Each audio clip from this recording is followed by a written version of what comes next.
how does your body turn sunlight into usable vitamin D? But if you don't have the raw materials to build your sleep-related hormones and neurotransmitters, our sleep is going to continue to suffer. So this is why this is important.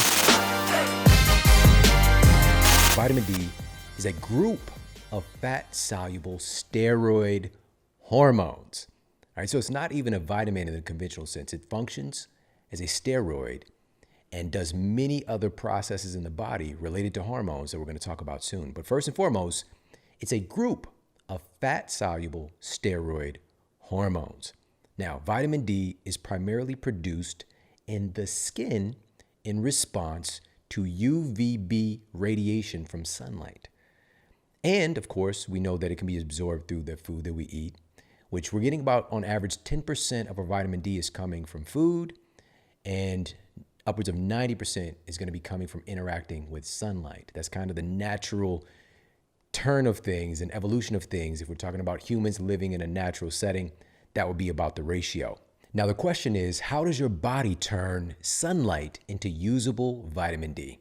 Well, the first thing is this incredible interaction that takes place from UVB rays from the sun hitting our skin and interacting with a compound in our skin called 7-dihydrocholesterol.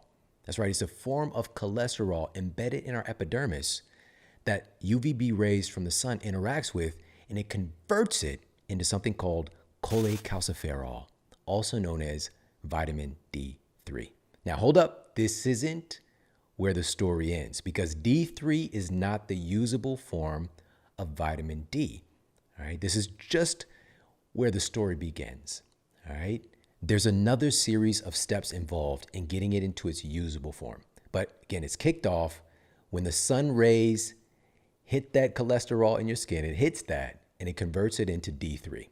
But from there, it's going to move through the bloodstream to your amazing liver, where your liver is now going to convert that D3 into another compound. And this compound is called 25-hydroxyvitamin D. All right, 25-hydroxyvitamin D, also known as 25-hydroxycholecalciferol. All right, long terms, bottom line is now we're getting closer to the usable form of vitamin D. And actually, this is what most doctors will test for if we're looking for vitamin D deficiencies, is this interaction with vitamin D and then this conversion taking place with the liver.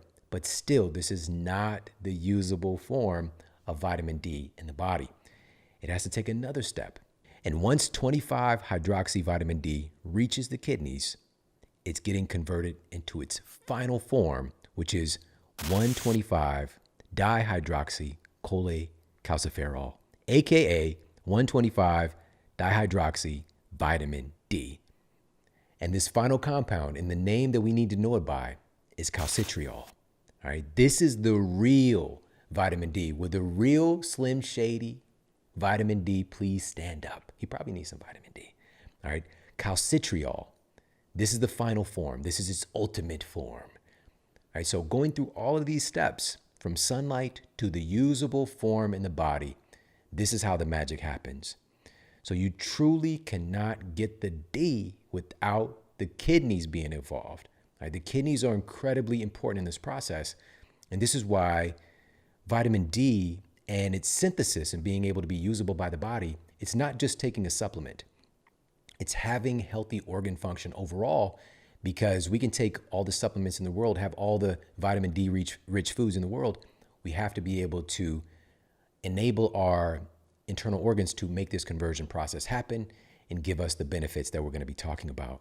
So the kidneys are incredibly underrated in this equation. The kidneys are underrated like Tim Duncan, all right? Tim Duncan, he didn't talk a lot, but he's dunking on people. He's got the smooth moves, keeping his mouth a little closed. So he's underrated because he's not flamboyant. Like he's wearing his Hawaiian shirt and, you know, his flip-flops to the pregame, all right? Underrated, but perennial all-star, all right? Hall of Famer. Shout out to the kidneys. Also, kidneys are underrated like Big Sean, the rapper Big Sean, not me. I'm talking about Big Sean, the rapper. Bars, all right, bars. Have you listened to the new album, Detroit 2? Bars. All right, he's talking about meditation. He's talking about, conventional medicine, He had a story like when he was 19, he had a heart condition. I believe he was 19, but he was a teenager. He had a heart condition. Went to conventional medicine. They said they're going to have to put a pacemaker in it. Went to the holistic doctor. His mother took him to a holistic doctor. They prescribed him magnesium for 3 weeks. Went back to the regular doctor and they said, damn, we don't even need to proceed. That's how I knew that Western medicine was weak. Bars, Big Sean. Underrated. The kidneys, AKA Big Sean. The kidneys are underrated like finding the movie that you were hunting for at Blockbuster Video. All right, that was a vibe. Now we got infinite everything access. Many people will grow up without knowing the thrill of the hunt. A new release comes out and you go to Blockbuster and you actually find it. You get the new release copy. You stand by the door. It's an underrated vibe. It's an underrated feeling. But the kidneys are very much like that, underrated in this incredible process of vitamin D synthesis, conversion, and putting it into its usable form. And now we're going to talk about some of the borderline miraculous ways that vitamin D interacts with our bodies. The kidneys are so important in converting vitamin D into its usable forms that a study published in the Clinical Journal of the American Society of Nephrology demonstrated that kidney disease and insufficient kidney function is a major risk factor for vitamin D deficiency. So again, we've got to get our major organs healthy and robust. One of the most essential things for healthy kidney function is simply hydration, making sure we're getting adequate amounts of water and also not forcing our kidneys and our liver to deal with a lot of abnormal foodstuffs. But here's one of the things that vitamin D is most notable for in the body once we get into its usable form. Vitamin D is actually required to absorb calcium from the gut, from food, into the bloodstream. Having too little vitamin D in the body results in the failure to control calcium homeostasis, directly causing osteoporosis and conditions like rickets. All right, rickets used to be hot on the streets. People just walking around like they got the tumbleweed legs. The tumbleweed can just blow right under their legs. They got the ricket. They got the bowed legs. But we've largely eradicated rickets, but still, it still exists.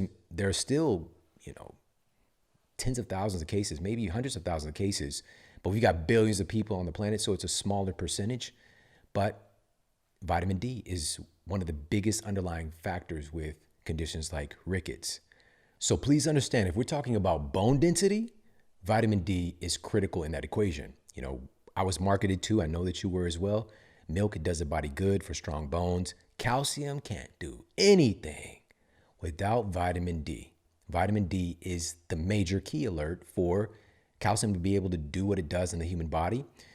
And it's also, calcium isn't just for our bone density, it's also for clotting our blood, and the list goes on and on. So to be able to assimilate calcium, vitamin D is critical. And so growing up, little did I know, again, if you know my story, I was at track practice, aspiring athlete, 4.5 40-yard dash when I was 15 years old, touchdowns, 2 to 3 touchdowns a game. It was crazy. It's doing great. At track practice, doing a 200-meter time trial, I broke my hip while I was running. Just from running, there was no trauma. I didn't fall. My hip broke. My iliac crest broke while I was running. I was drinking milk daily, but it wasn't doing the trick, clearly, because I broke my hip. But nobody stopped to ask, how did a kid break his hip from running? My bone density was that low. Plenty of calcium, definitely lacking vitamin D because of my lifestyle. Literally, I was on this program where I'm getting bused to the quote good schools. It's dark outside. Like I'm literally going to school, getting to the bus stop, getting on the bus at like 5 a.m. in the morning. And I don't leave there oftentimes, especially Missouri, where I grew up, getting out of school, like I've got a tiny bit of daylight left a lot of the year. So that's one part of it. And also, but that's not the only part. We're going to talk about some of that stuff as well, getting access to adequate sunlight, and also the time of year plays a role, but it's the health of the internal organs, right? So the liver being able to convert and do its job, and also the kidneys being able to convert and do their job. And definitely I had some liver problems for sure with the way that I was eating. Now, yes, vitamin D is an incredibly important nutrient for our bones and our bone density and our bone development. But that's not the only bone it's good for. Vitamin D, as we talked about at the top of the episode, it's a steroid hormone. It's a steroid hormone. And a study published in the International Journal of Impotence Research found that compared with healthy men, subjects with vitamin D deficiency obtained lower scores for erectile function, orgasmic function, and sexual desire. Without the D, we have a little bit more problem given the D. All right. So this is an important part of this conversation that's looked over. It's a steroid hormone. So it's involved in bone formation. It's involved, with bone density. Our steroid hormones have a lot to do with that, but also sexual function. That's another big role that vitamin D plays. And deficiency in vitamin D, it's one of those things where you got, you might have the bow leg version versus, never mind. So I want you to keep that in mind as well. It plays a lot of different roles, but it can be kind of subjugated in our culture today to being this one thing. Right now, what's top of mind is the immune system connection. And what we're going to talk about in regards to that is really going to blow your mind. But let's talk about overall, why is this an important nutrient? Why does it deserve a masterclass and a big understanding in our culture today? Well, a 2010 report published in Genome Research found that vitamin D influences several hundred genes, many of which control disease suppression or expression. So we've already hit on some kind of superficial things like we see with bone formation, with sexual health. These are just outpicturings of things. These are symptoms. These are conditions that get exacerbated below a much more powerful conversation, which is how vitamin D is an epigenetic controller. It's regulating what our genes are doing. According to the scientists in the study, vitamin D deficiency isn't just implicated in bone diseases. Vitamin D deficiency also increases our susceptibility to autoimmune conditions like multiple sclerosis, rheumatoid arthritis, and type 1 diabetes. This is regulating and modulating, interacting with genes that code, that regulate autoimmune conditions. So it's not just osteoarthritis, it's also rheumatoid arthritis if we're talking about bone health, but also issues to do with our nervous system, for example, like MS. And also the researchers noted how vitamin D deficiency plays a role in dementia as well. So we're talking about a much, much deeper story here, much deeper understanding. So when we're talking about getting adequate amounts of sunlight, getting enough viable, usable vitamin D in our bodies, this is a really big deal. Now, how deep does this vitamin D equation go? How deep does the D go? Well, vitamin D receptors are actually found in nearly all, if not all, of the cells in the human body.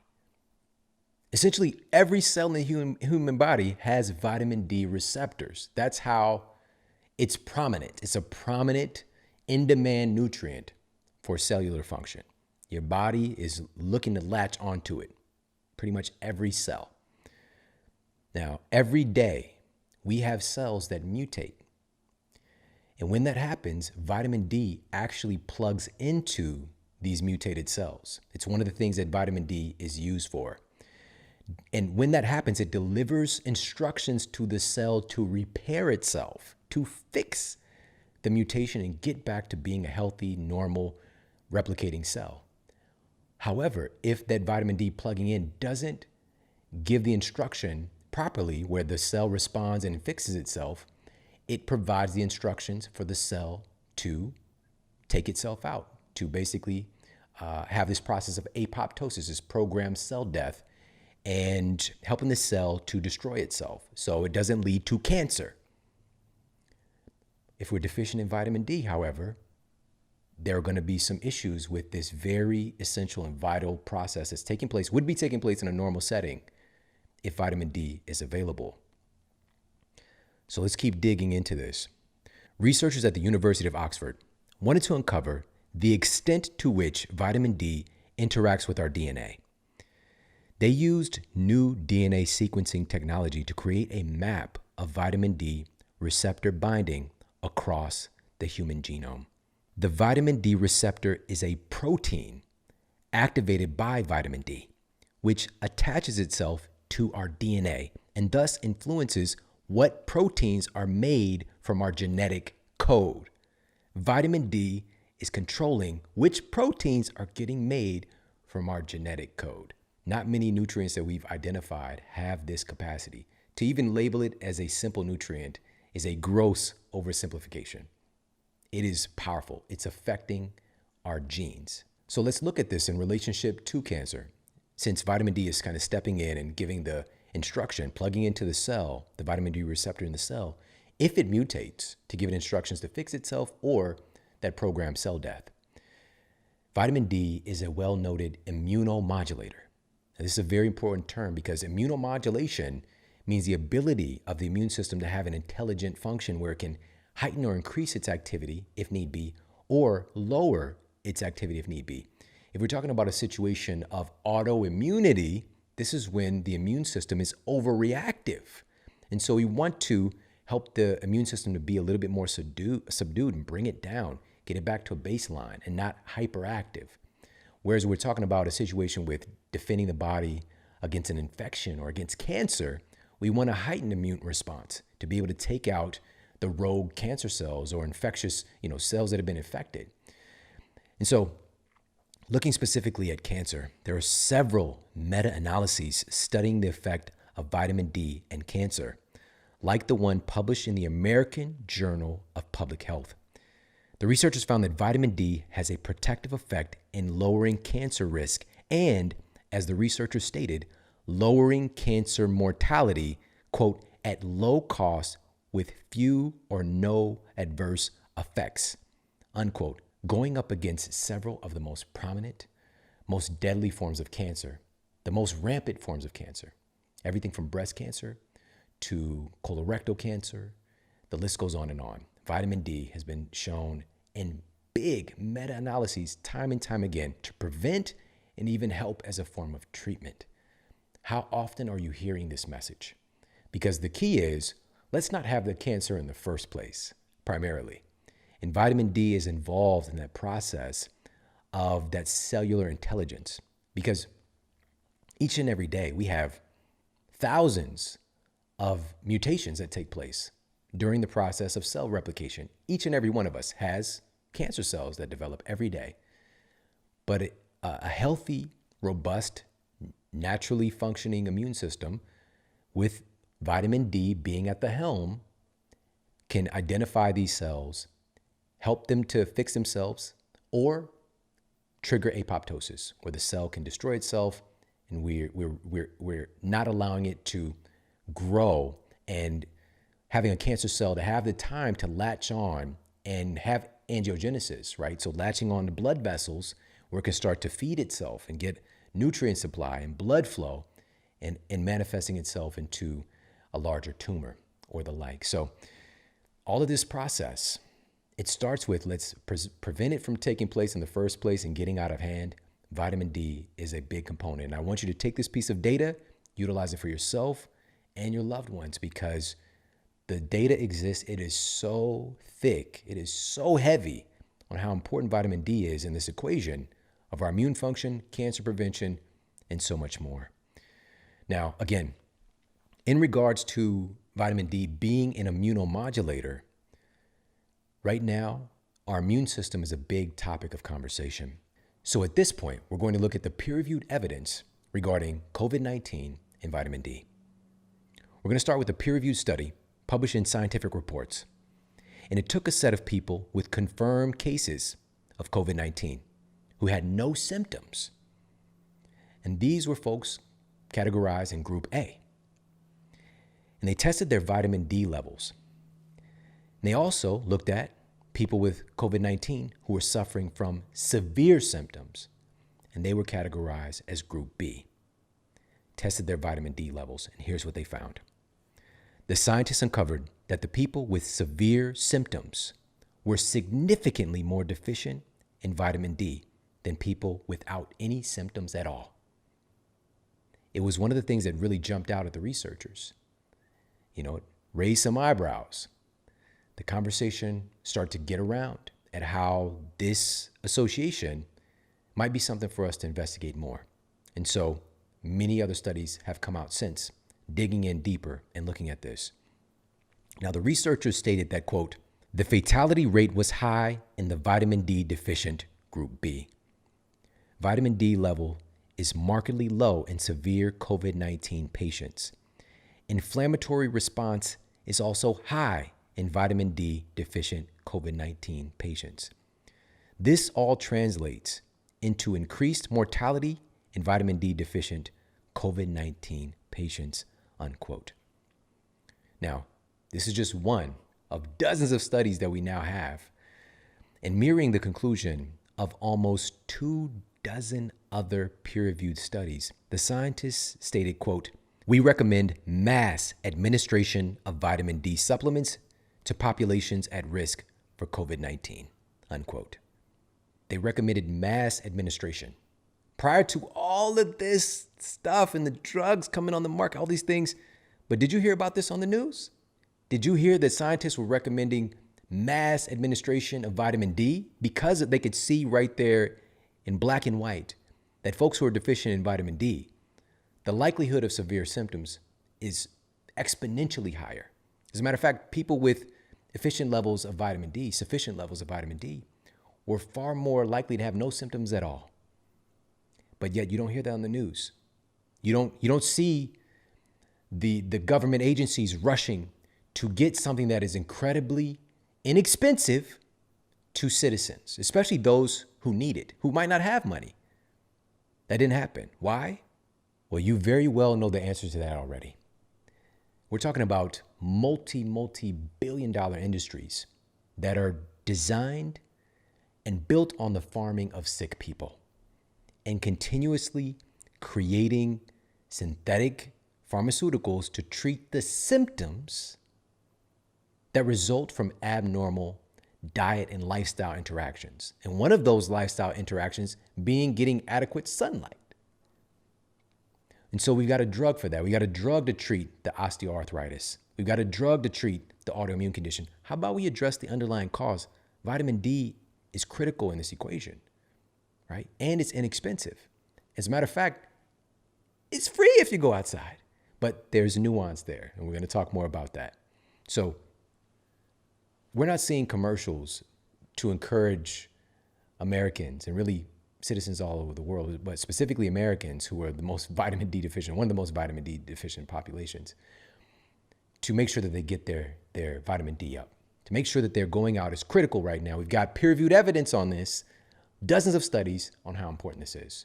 But what you will see is commercials for synthetic pharmaceutical drugs to treat symptoms, right? So they're going to treat your erectile dysfunction, right? If you're trying to watch the game and then they got the guy, he's on the boat with this lady and, here's, erectile dysfunction hindering your life, vitamin D, all right? This drug has, and the crazy part is they're on the boat and it shows like they're on a boat having a good time.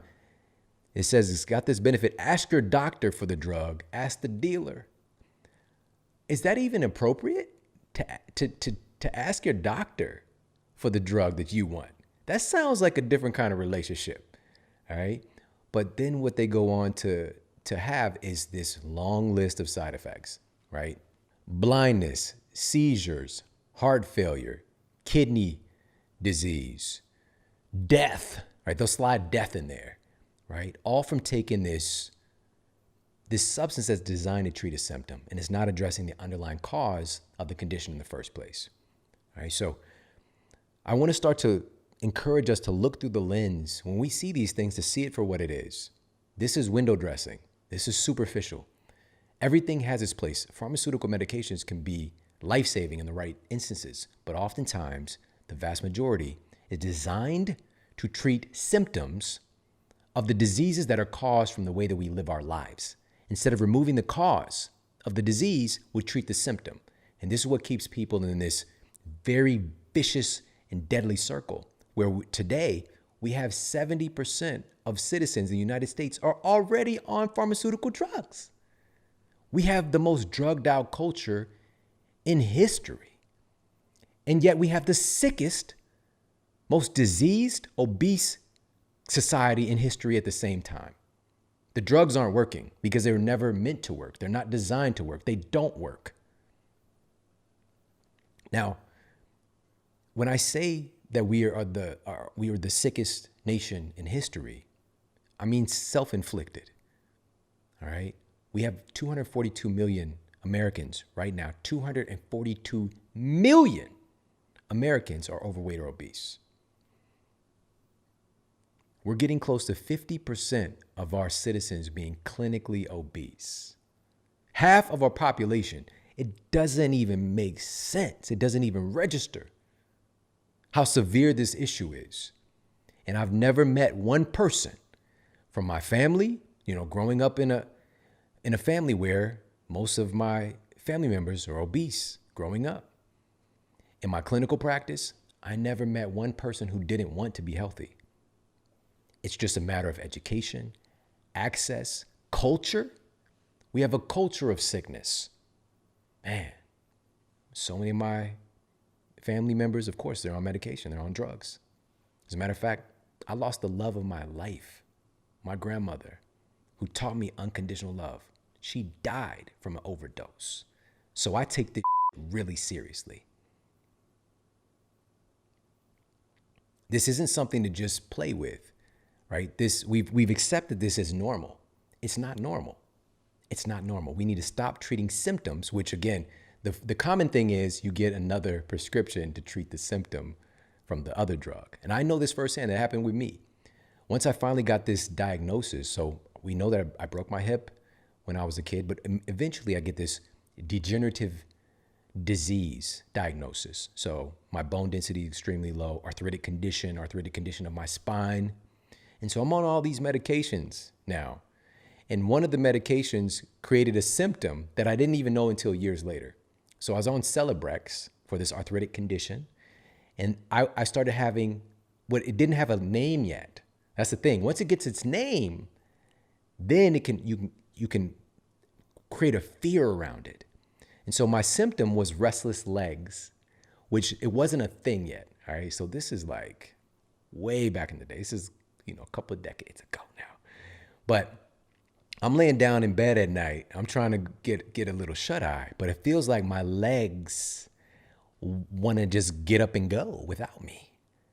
And it's just I didn't know what was happening in my life. I didn't know that was a thing, right? I just felt like I needed to relax. Like, oh, I'm not relaxing, but it felt like, when they do that magic show thing and then they have the person get into the box and they saw them in half and then their legs are like doing their thing. It felt like that. Like my legs were like off doing their thing.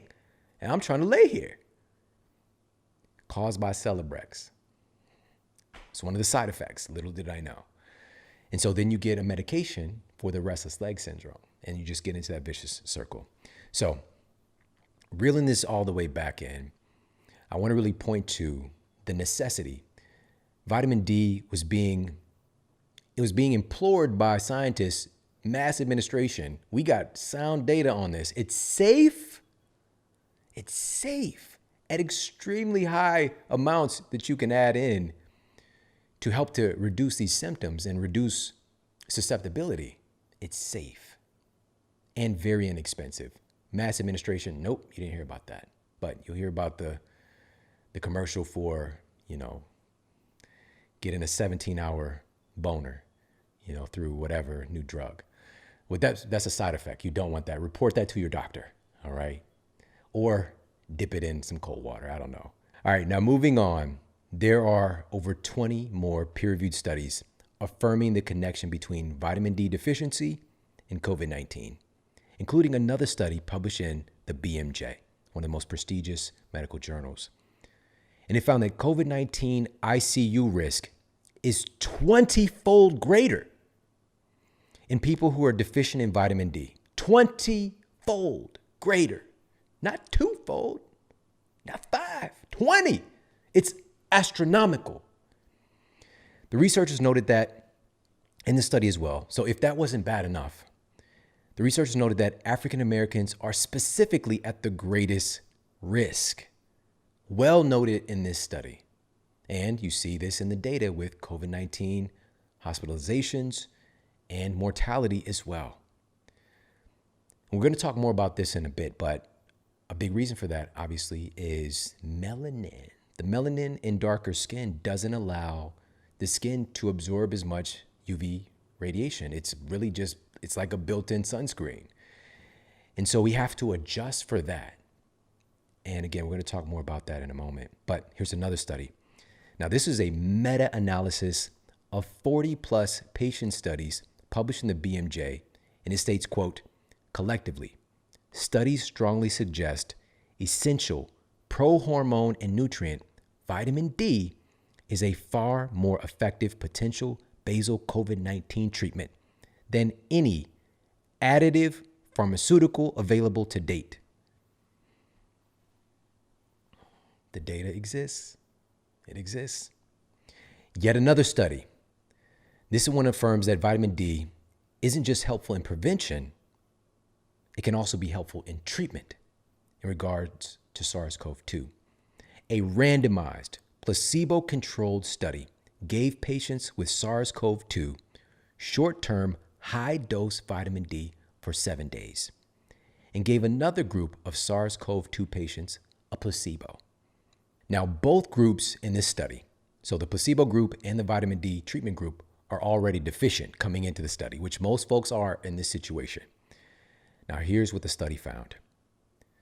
In the vitamin D group, the test subjects who were given vitamin D, a greater proportion of these previously vitamin D deficient individuals with SARS-CoV-2 infections turned SARS-CoV-2 RNA negative faster, with a significant decrease in the inflammatory biomarker fibrinogen by receiving the high-dose vitamin D3.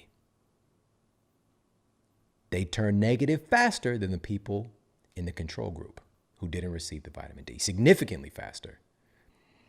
In some instances, if you look at the numbers, 3 times faster. All right, it's pretty remarkable. The amount used in the study when they're talking about high dose for that short period was 60,000 IU daily for 7 days. All right, so that was the amount that they used in that particular study. Now, again, pretty remarkable. There was no other treatment involved. They used the vitamin D to see what happens. And it has these kind of standout effects. But again, you're not hearing about that because you're not meant to hear about that. That's why this is so important. Staying plugged into things that are real and being able to see all of the nonsense and the misinformation and the lack of questioning things and looking at things from multiple perspectives. We just jump right to problem pharmaceutical. That's it. It was from the get-go. We got to find a drug for this. We got to find a drug, guys. Not looking at the fact 80%, according to the CDC, 80% of people hospitalized with COVID-19, 78% to be exact, almost 80%, were clinically obese or overweight. This matters. Let's address this. It's been over a year. Matter of fact, 5 years from now, unless we change it, the conversation still isn't going to shift to getting people healthier because the susceptibility is so high.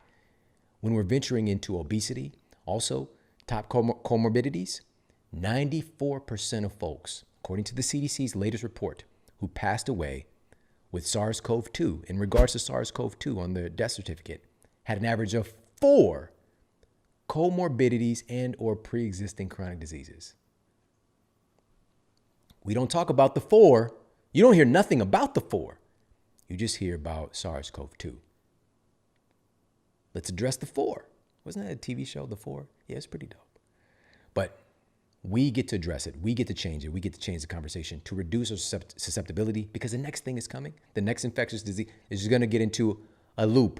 If we allow it to, it's just going to get onto a loop. We're going to keep doing this stuff over and over again. Pandemic, endemic, epidemic. We've been experiencing epidemics and pandemics for decades now. We have an epidemic of heart disease. Still the number 1 killer by far. Do you know how much heart disease deaths jumped up this past year? All right, the average is, somewhere around 630,000 a year. We had about 700,000 last year. But you don't hear that. And we also don't talk about the fact that a huge percentage of the folks who pass away in relationship to SARS-CoV-2, hypertension and heart disease was one of the comorbidities. So wow, that number jumps up even more if we give some credence, give some credit to the pre-existing chronic disease that created the condition and susceptibility to SARS-CoV-2. So in this particular study, 60,000 IU was utilized daily for that short period. Now for a normal day, so how much do you use? Where should we be with the vitamin D? For normal day-to-day health maintenance and disease prevention, anywhere from 1,000 to 5,000 IU a few times a week. Just a few times a week is likely sufficient for most folks. And this is a far cry from where people are at right now. So somewhere in that range. And this can be a combination of, some is going to be made via sunlight. We're going to talk about all those pieces, supplementation and food. All right. But somewhere in that frame is going to enable your body. Again, we're going to be influencing what your genes are doing. So we're talking about your genetic expression. We're talking about vitamin D's association with human health. It's at the very core of the outpicturing, the proteins getting printed out, the copies of you that are being made. It is that important. Some of these foods have some very weird side effects when they interact with the human body. And these side effects have remained a mystery to many people. And we're going to dive in and dissect what's going on behind the scenes and what some of these foods can do, how to utilize them in the best way and get more bang for your buck. And today we're going to start off with one that is incredibly popular. It's your neighborhood friendly onion. All right, the onion. The onion has been utilized in cuisine for literally thousands of years, but it has this very strange side effect when we try to cut into it. Have you ever wondered, why do onions make people cry? Well, first of all, I think it would be helpful to know that we actually have 3 different types of tears. All right, we have 3 different types of tears. First of all, we have basal tears. And basal tears are in your eyes all the time. They're there to constantly lubricate, nourish, and protect your eyes just in your day-to-day livelihood. And basal tears act as a constant see-through shield, protecting your eyes from the rest of the world. Now, these tears are kind of what give your eyes their constant gloss. All right, you got that gloss and you got the matte finish. You don't want the matte finish for your eyeballs. You want the glossy. All right, so that's the first type of tears. They're called basal tears. The second type of tears are emotional tears. Now, emotional tears are the types of tears that you release when you're overcome with emotion. All right, emotions make you cry sometime. Shout out to H-Town. All about emotion, yeah. In fact, researchers have recently discovered that when we shed tears, there are actually traces of stress chemicals when we're having emotional tears that we shed, indicating that this could possibly be a way of relieving stress. Additionally, some studies suggest that crying stimulates the body to actually release endorphins, i.e. these kind of glorified feel-good compounds in our bodies to, again, help us to relieve stress. I don't know if you've ever had this experience, but for many folks, after having a cry, after having a good, deep, sometimes just ugly cry, you actually feel a lot better. And also when we're overwhelmed with happiness and joy, those tears can even make it more impactful, more visceral. Researchers at UCLA noted that crying helps to activate the parasympathetic nervous system, potentially restoring the body to a state of homeostasis. Crying can potentially help to bring us back to balance. Now, we've got our basal tears, we've got our emotional tears, and finally, we have our reflex tears. And reflex tears are formed when our eyes need to wash away harmful irritants, such as smoke, foreign bodies like dust and debris, and in this case, what we're talking about, onion fumes. Your eyes actually release your reflex tears in larger amount than the basal tears. Thus, this is why they can come streaming down your face. And they often contain significantly more antibodies and our reflex tiers to defend against any kind of foreign compounds or microbes that our eyes might be interacting with. So what's going on with the onion that's causing this interaction? The onion itself, it's a bulbous shaped vegetable that matures underground. And the onion has evolved its own defense mechanisms to help to protect it from being overeaten by animals that might dig it up before its maturity. And this is the thing about all life. Life finds a way. Just because a plant can't get up and run from you doesn't mean that it doesn't want to continue on its species to mature and to be able to have little onion babies. All right. Every life form wants to continue on its species. And so onions are no different. And so it's evolved these incredible defense mechanisms to help to protect itself. Now, when an onion skin is broken, it begins to spew certain enzymes and sulfonic acid. And these compounds combine to produce propanethiol S oxide. We're going to call it Pez oxide for short, Pez oxide, which is an irritating gas. It's an airborne sulfur-containing organic chemical that is similar to tear gas. Pez oxide, when it gets passed off, all right, Pez oxide turns into sulfuric acid when it touches the water layer that covers and protects your eyeballs. Now, based on genetics and epigenetic influences, some people are more likely to cry when cutting onions than other people. Some folks barely even shed a tear, while other people can experience burning, itching, and even tingling when that acid interacts with the eyeball.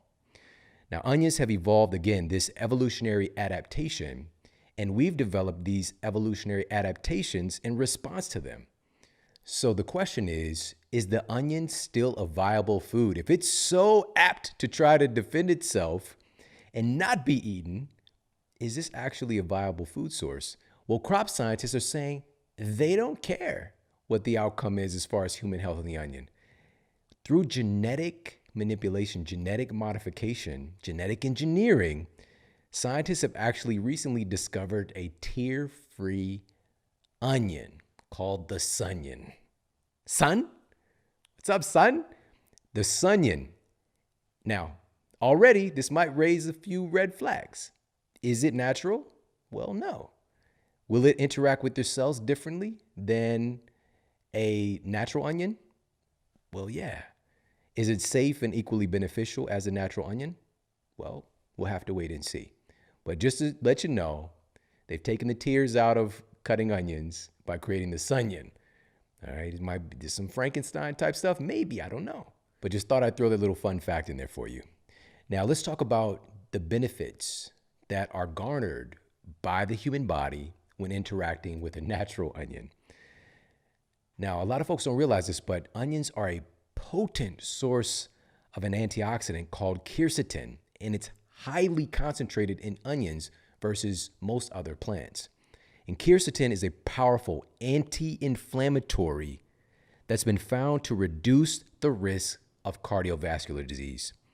In a randomized, double-blind, placebo-controlled crossover study. In a crossover study, this is a type of clinical trial where study participants receive each treatment, getting the treatment and getting the placebo, and also having this done in a random order. So it's one of the very best types of studies.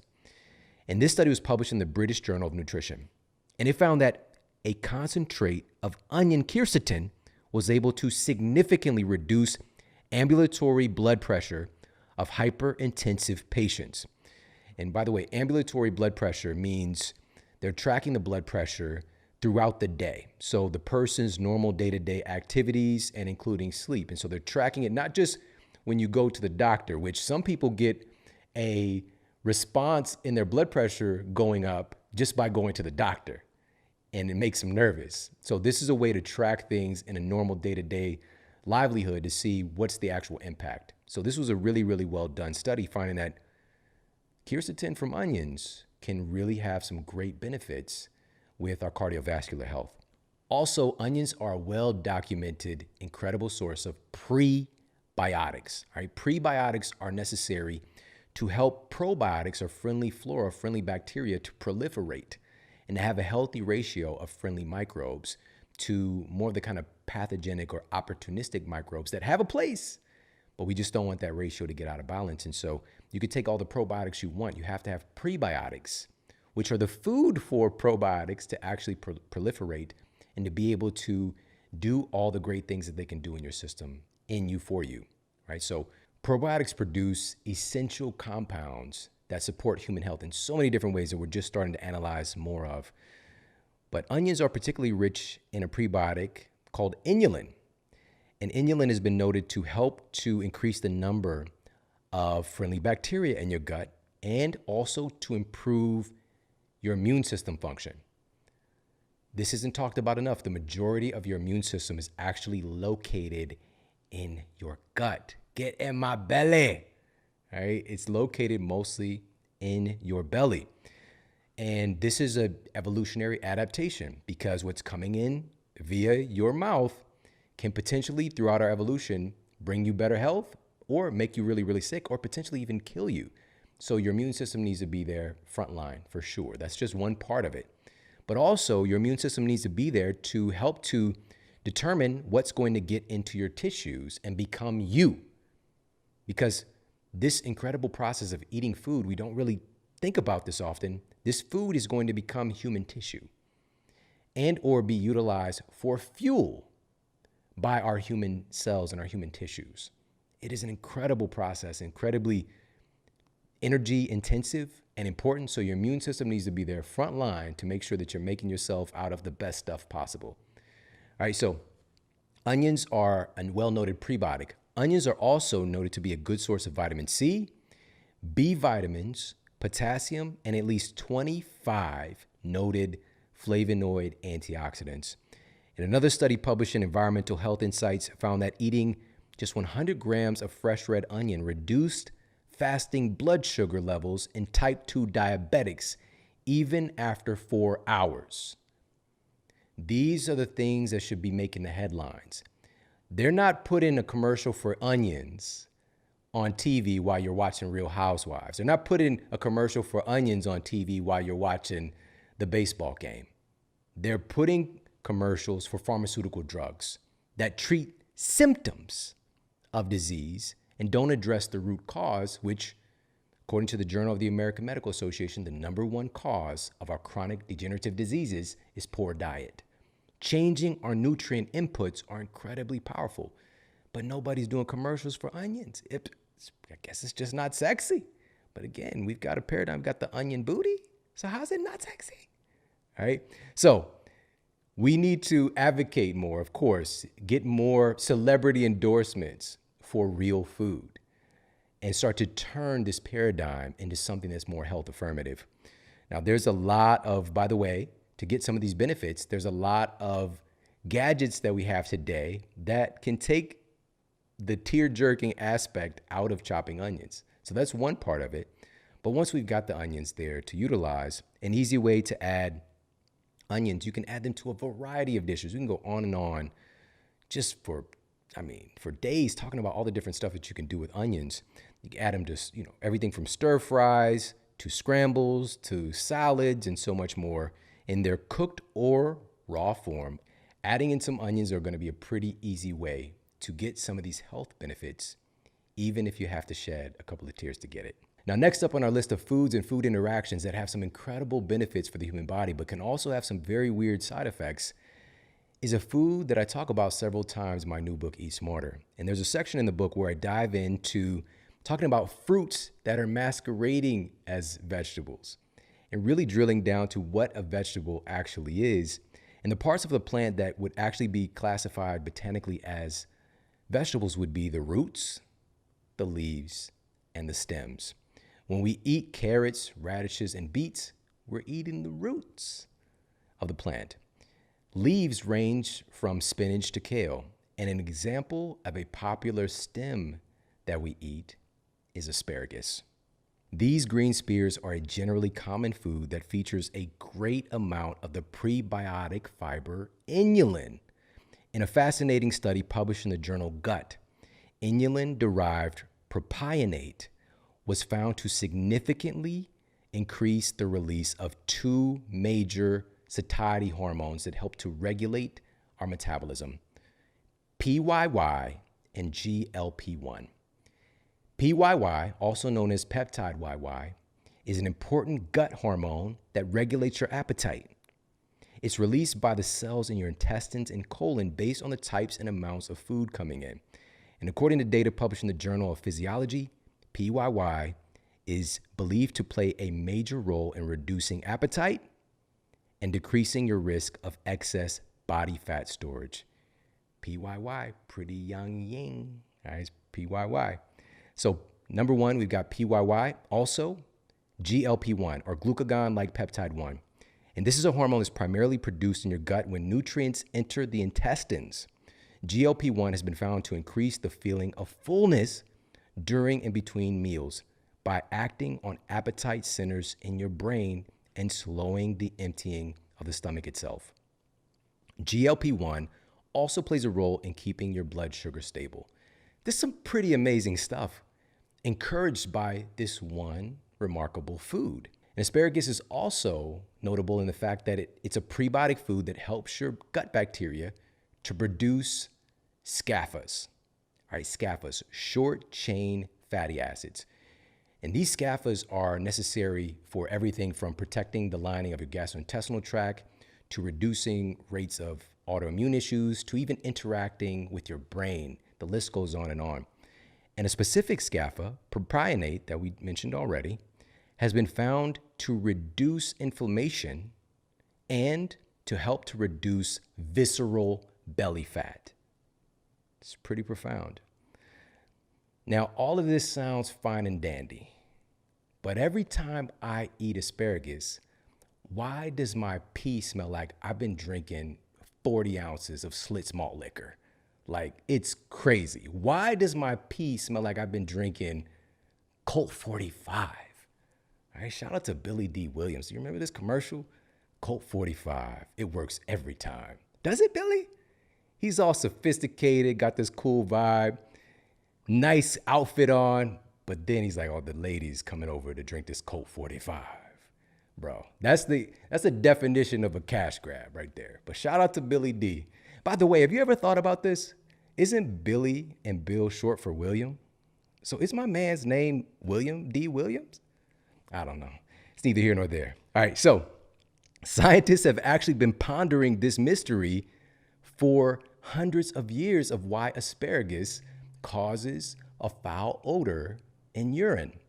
Even Benjamin Franklin took note in 1781, saying, quote, "A few stems of asparagus eaten shall give our urine a disagreeable odor," end quote. His statement was actually in a letter to the Royal Academy of Brussels as he was trying to convince the Academy to take on the work to, quote, "discover some drug that shall render the natural discharges of wind from our bodies not only inoffensive, but agreeable as perfumes," unquote.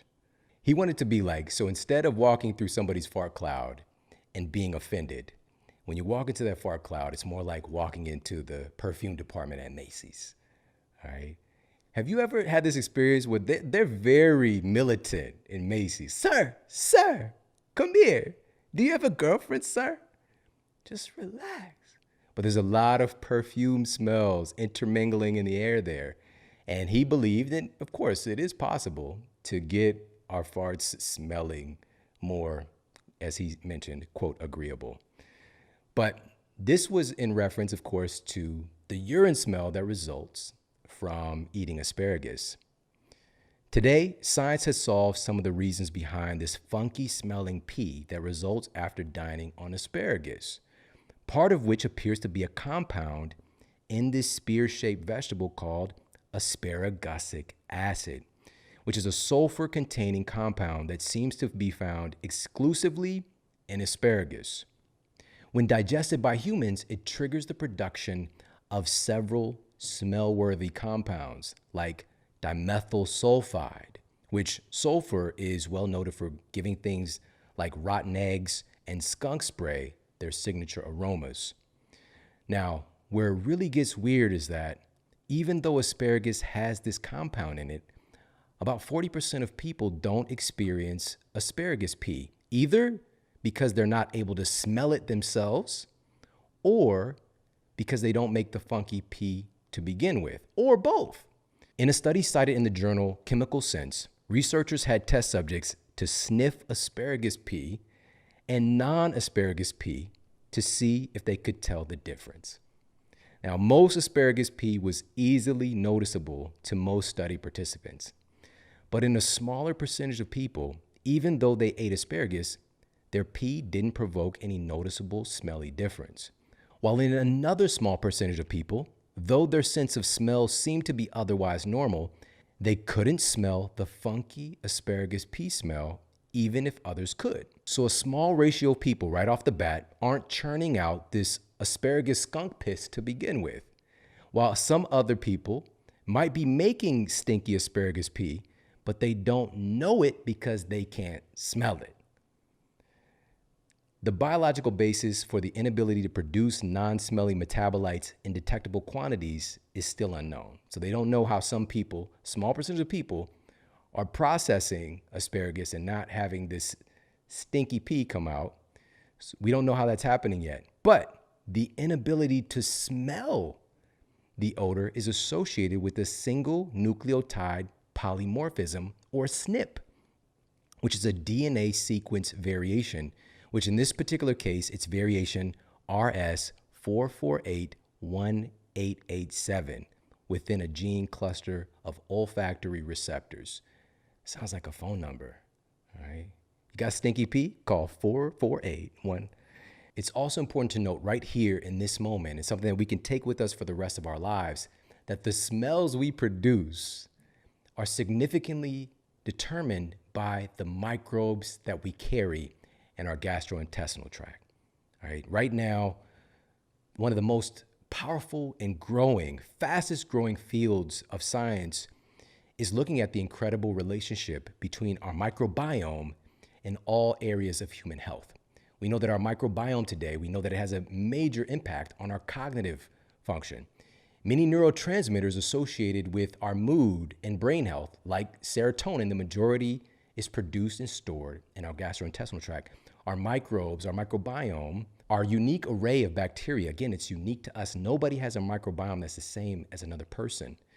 Our microbiome is this unique collection of bacteria, and these bacteria have their own agenda. They produce their own genes. If we go gene for gene, 99% of our genes are from our microbes, all right?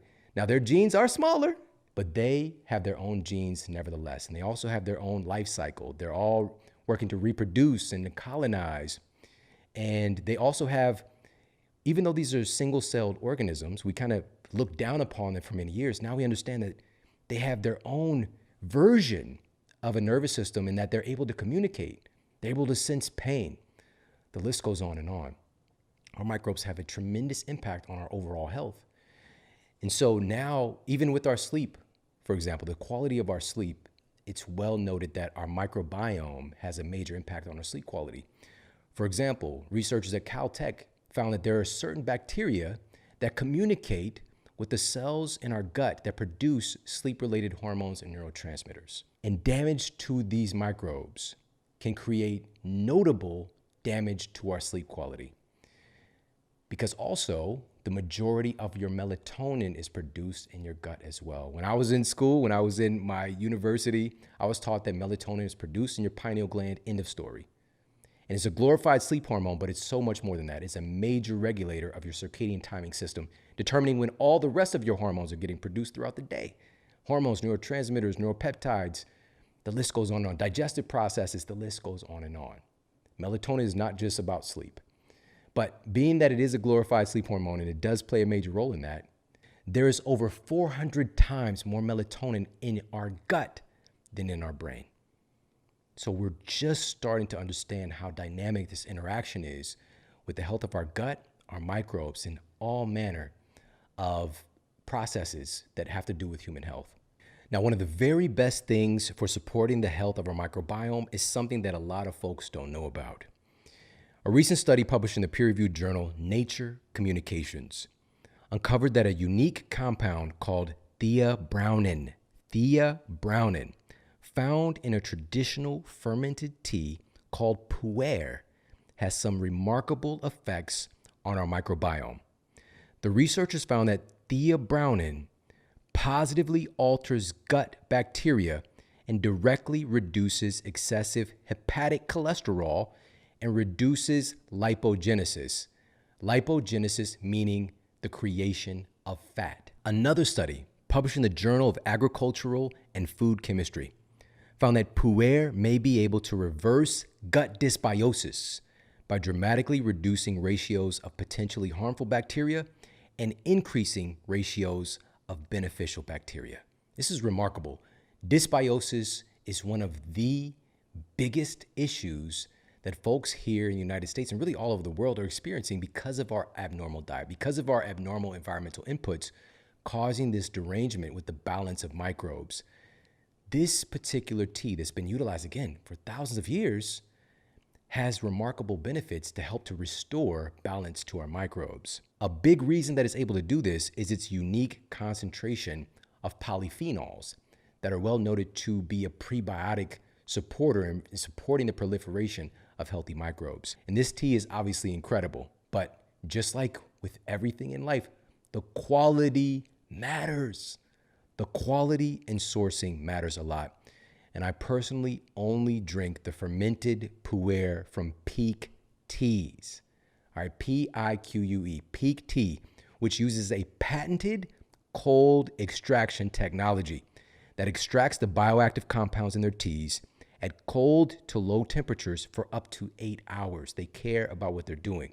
And this process gently extracts the natural antioxidants, including the polyphenols and phytonutrients, and preserves them in a whole form where all the beneficial compounds are present.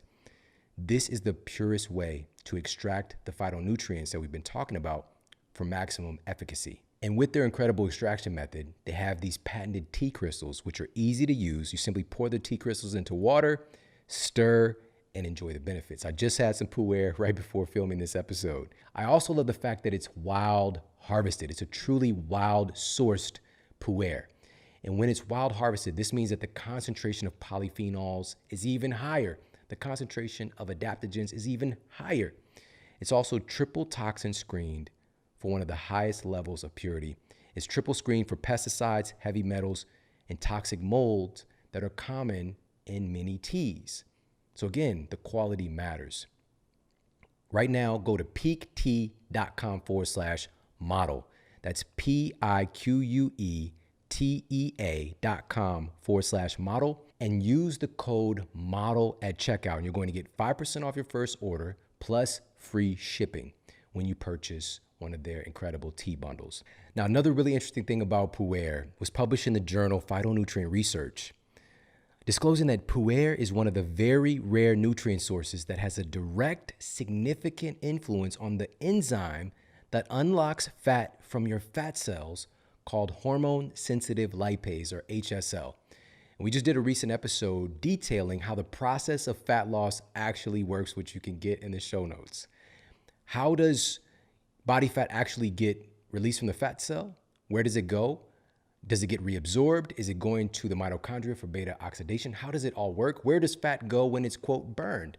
So we detail that entire process. But hormone-sensitive lipase is a key, literally a key, unlocking the door to release stored fat. So it's important. Now, there are very few foods and nutrient sources, in this case beverages, that have been clinically proven to directly improve the functionality of hormone-sensitive lipase, helping it to do its job. Pu'er is one of those things. And there's also another reason why I love Peak Tea is that it has over 15,000 five-star reviews, but also they have a guarantee. So if you don't enjoy it, you can send it back. Send it back. Get your money back. But, you know, it's one of my favorite things. I really, really enjoy it. The benefits are incredible, clinically proven. Their quality is outstanding. And again, go to peaktea.com/model. That's PIQUETEA.com/model. And you're going to get the hookup. 5% off, free shipping when you get any of their amazing bundles. Now, the next strange interaction that certain foods have with the human body partly addresses the question as to why some people just don't like vegetables. This is particularly personal for me because I come from that guild of vegetable haters. I come from that guild. I come from that tribe. All right. Growing up, truly, my grandmother, quote, spoiled me. And, growing up in the 80s, this was like the golden age, the beginning of the golden age of processed foods. And, just this idea, the marketing that, you're just getting all the vitamins and nutrients that your growing child needs in these convenient processed foods. And make sure that they take a Flintstones multi, right? I have my Flintstones multivitamin every day as well. And it really inundated me at that time, which my grandmother loved me. She just wanted me to eat stuff that I liked, that I would eat without much debate. So a lot of my meals were fish sticks, chicken nuggies, and I said nuggies on purpose, macaroni and cheese, Kraft, of course, coming straight out the box, SpaghettiOs, potato chips, sandwiches. Like, this is my daily rotation. And fortunately, I did develop a kinship, a tolerance for broccoli, and also canned green beans. So those were the two vegetables that I would tolerate. All right, especially the broccoli. I think it's because of the cheese whiz with the broccoli. I think that's what initially got me involved with it, in a relationship with broccoli. Other than that, no vegetables. None. We're not talking about, again, we're talking about what actually fits in the category of being a true vegetable. In fact, my distaste for vegetables was so strong that literally into adulthood, I had never eaten a salad in my life. I didn't eat a salad until I was 25 years old. It was the very first time that I ate a salad.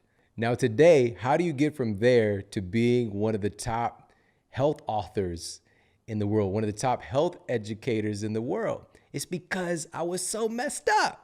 And I really understand, I can relate to what it's like to not have a diversity of foods, to be encouraged, not just having accessibility, but encouraged to eat processed fake foods every single meal because of the environment, not because of my grandmother. When I moved away from my grandmother, at least I was getting little hints of things. But when I moved in with my mother in the inner city and just being immersed in fast food culture now, just being immersed in processed foods every day, everywhere that I go, that became my modus operandi, was eating those type of foods. These are the nutrients that are needed to build your sleep-related hormones and neurotransmitters to make all of the magic happen. You can get the fanciest, pansiest mattress you can ever imagine, the pillow with the most flex and fluffiness and shoots out rainbows, whatever it is. You can get all of this fancy stuff. Get the blackout curtains. All those things are wonderful. But if you don't have the raw materials to build your sleep-related hormones and neurotransmitters, our sleep is going to continue to suffer. So this is why this is important. And also, when identifying these nutrients, what are the best foods to find them in? So we're going to talk about that. And we'll also cover how commonly consumed foodstuffs, in addition to those, actually damage your sleep quality, plus a whole lot more. And if this is your first time tuning into the Model Health Show, again, my name is Shawn Stevenson. I'm the author of the USA Today national bestseller, Eat Smarter, and the international bestselling book, Sleep Smarter. And again, on this episode, we're going to dive into specific foods that we need to be eating on a regular basis to improve our sleep quality. So first things first, we're going to start at the top. And I want to begin with why focusing on good sleep nutrition is so beneficial. When we think about diet and nutrition here in this culture, it's generally in the context of weight loss and weight management. That's generally what we relate to psychologically, nutrition and diet. But our sleep quality itself is one of the most powerful controllers of our metabolism. specifically in the domain of body weight and metabolism. Researchers at Stanford University found that insufficient sleep can reduce levels of the satiety hormone leptin that has big influences on your overall metabolism. And also, sleep deficiency increases the level of the hunger hormone ghrelin. All right, ghrelin is really the captain of the team of our hunger-related hormones that drive us to eat more. So being sleep deprived suppresses our satiety hormones and increases our hunger hormones. A recent study conducted by researchers at the University of Chicago revealed that our fat cells themselves need sleep too. All right, our fat cells need sleep. The study recruited healthy, lean test subjects, and each volunteer went through 2 study conditions. In one part of the study, they spent 8.5 hours a night in bed for 4 consecutive nights. In another part of the study, they spent 4.5 hours in bed. So they took away 4 hours of their sleep for 4 nights.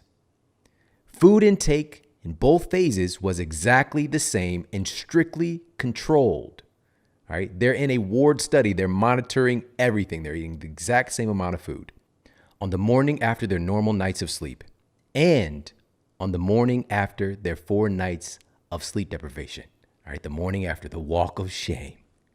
Each volunteer was given an intravenous glucose tolerance test, which measures their total body insulin sensitivity. In addition, the researchers performed a biopsy, removing abdominal fat cells from the volunteers, and they measured how those fat cells specifically responded to the role of insulin. And after 4 nights of sleep deprivation, their total body insulin response was suppressed. It decreased by an average of 16%. Plus, and this is the most important part, specifically their fat cells themselves, again, that they took out via biopsy, their fat cells themselves, their insulin sensitivity decreased by 30%. All right, so what does this mean? First of all, insulin resistance, this lack of insulin sensitivity, a classic sign of insulin resistance is carrying around more abdominal belly fat. But what does this mean is specifically for these numbers?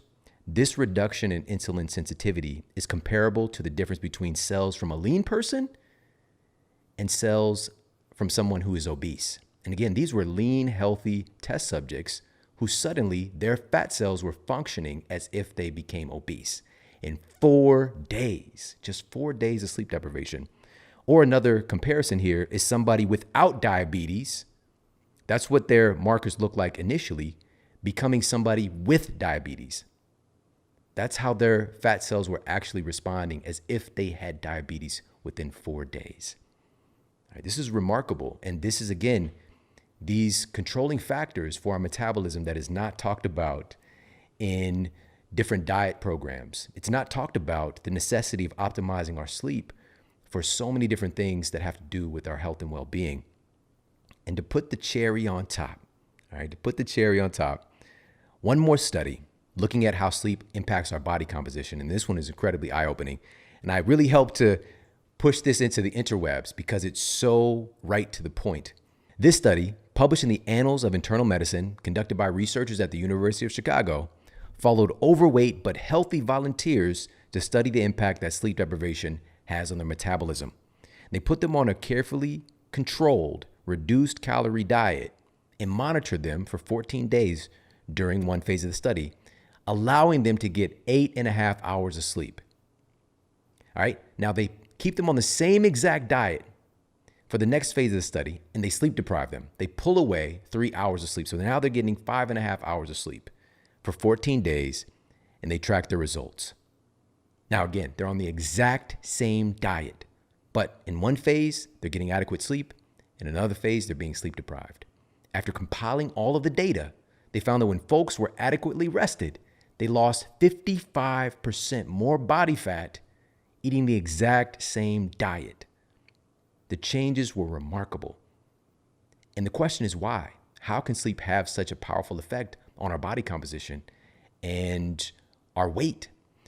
And a big part of that is that our sleep is a major controller of our hormones.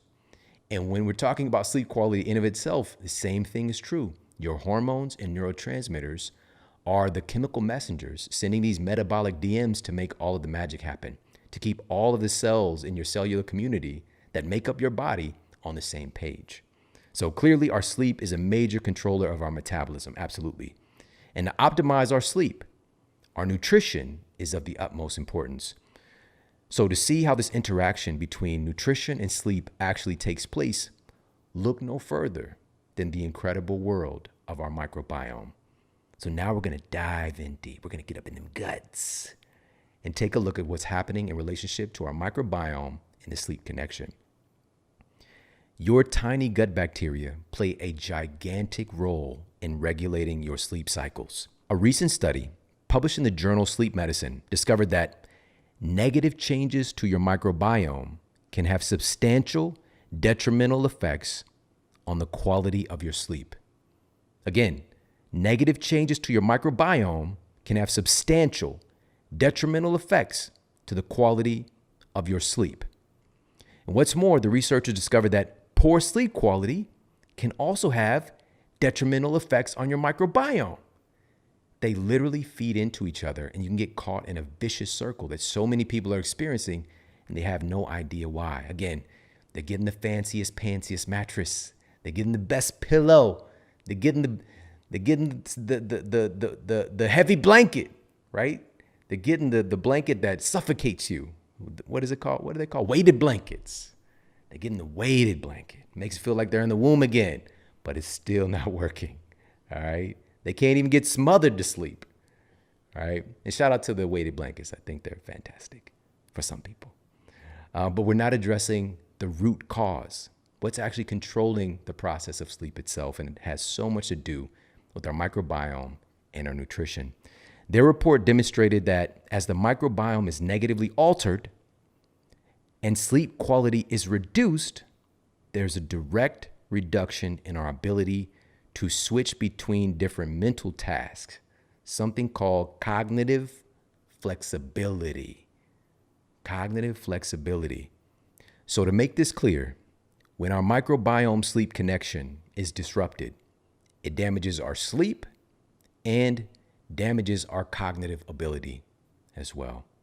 And again, I dive into that in depth in Eat Smarter because we're looking at our metabolism. How can we eat to optimize our metabolism? And again, taking people behind the scenes and teaching people how their metabolism actually works, but also what are nutrients, specific foods that improve our cognitive performance. That's what the smarter part of Eat Smarter is really all about. Now, as mentioned, to dive in deeper into them guts, to talk about how this actually works, I'm going to read you a powerful tidbit from Eat Smarter. One of the major reasons that our gut health has such a profound impact on our sleep is due to the sleep-related hormones and neurotransmitters that are produced and or stored in the gut. Take serotonin, for example. Serotonin is well noted to promote positive mental and emotional health, while low levels of serotonin are associated with anxiety and depression. On top of that, serotonin also plays a major part in sexual function, bone health, regulating the movement of your digestive system, and sleep quality. A 2007 report found that low levels of serotonin can contribute to insomnia. Serotonin is a potent neurotransmitter with many jobs, and even though it's often associated with things happening in our brains, the vast majority of serotonin is actually located in our gut. Approximately 90% of the human body's total serotonin is located in the gastrointestinal tract. And scientists at the California Institute of Technology, Caltech, reported that there are specific bacteria that interact with the cells in the gut that produce and secrete serotonin for us. These cells, called enterochromaffin cells, are interacting with your bacteria cells all of the time. And if the north pole of your microbiome goes south, the only thing coming down your chimney will be a big box of sleep problems. Not only does serotonin improve sleep on its own accord, one of the most important things your body does with serotonin is use it to make your number one sleep regulating hormone, melatonin. Yes, melatonin is glorified as a, quote, sleep hormone, but it's really so much more than that.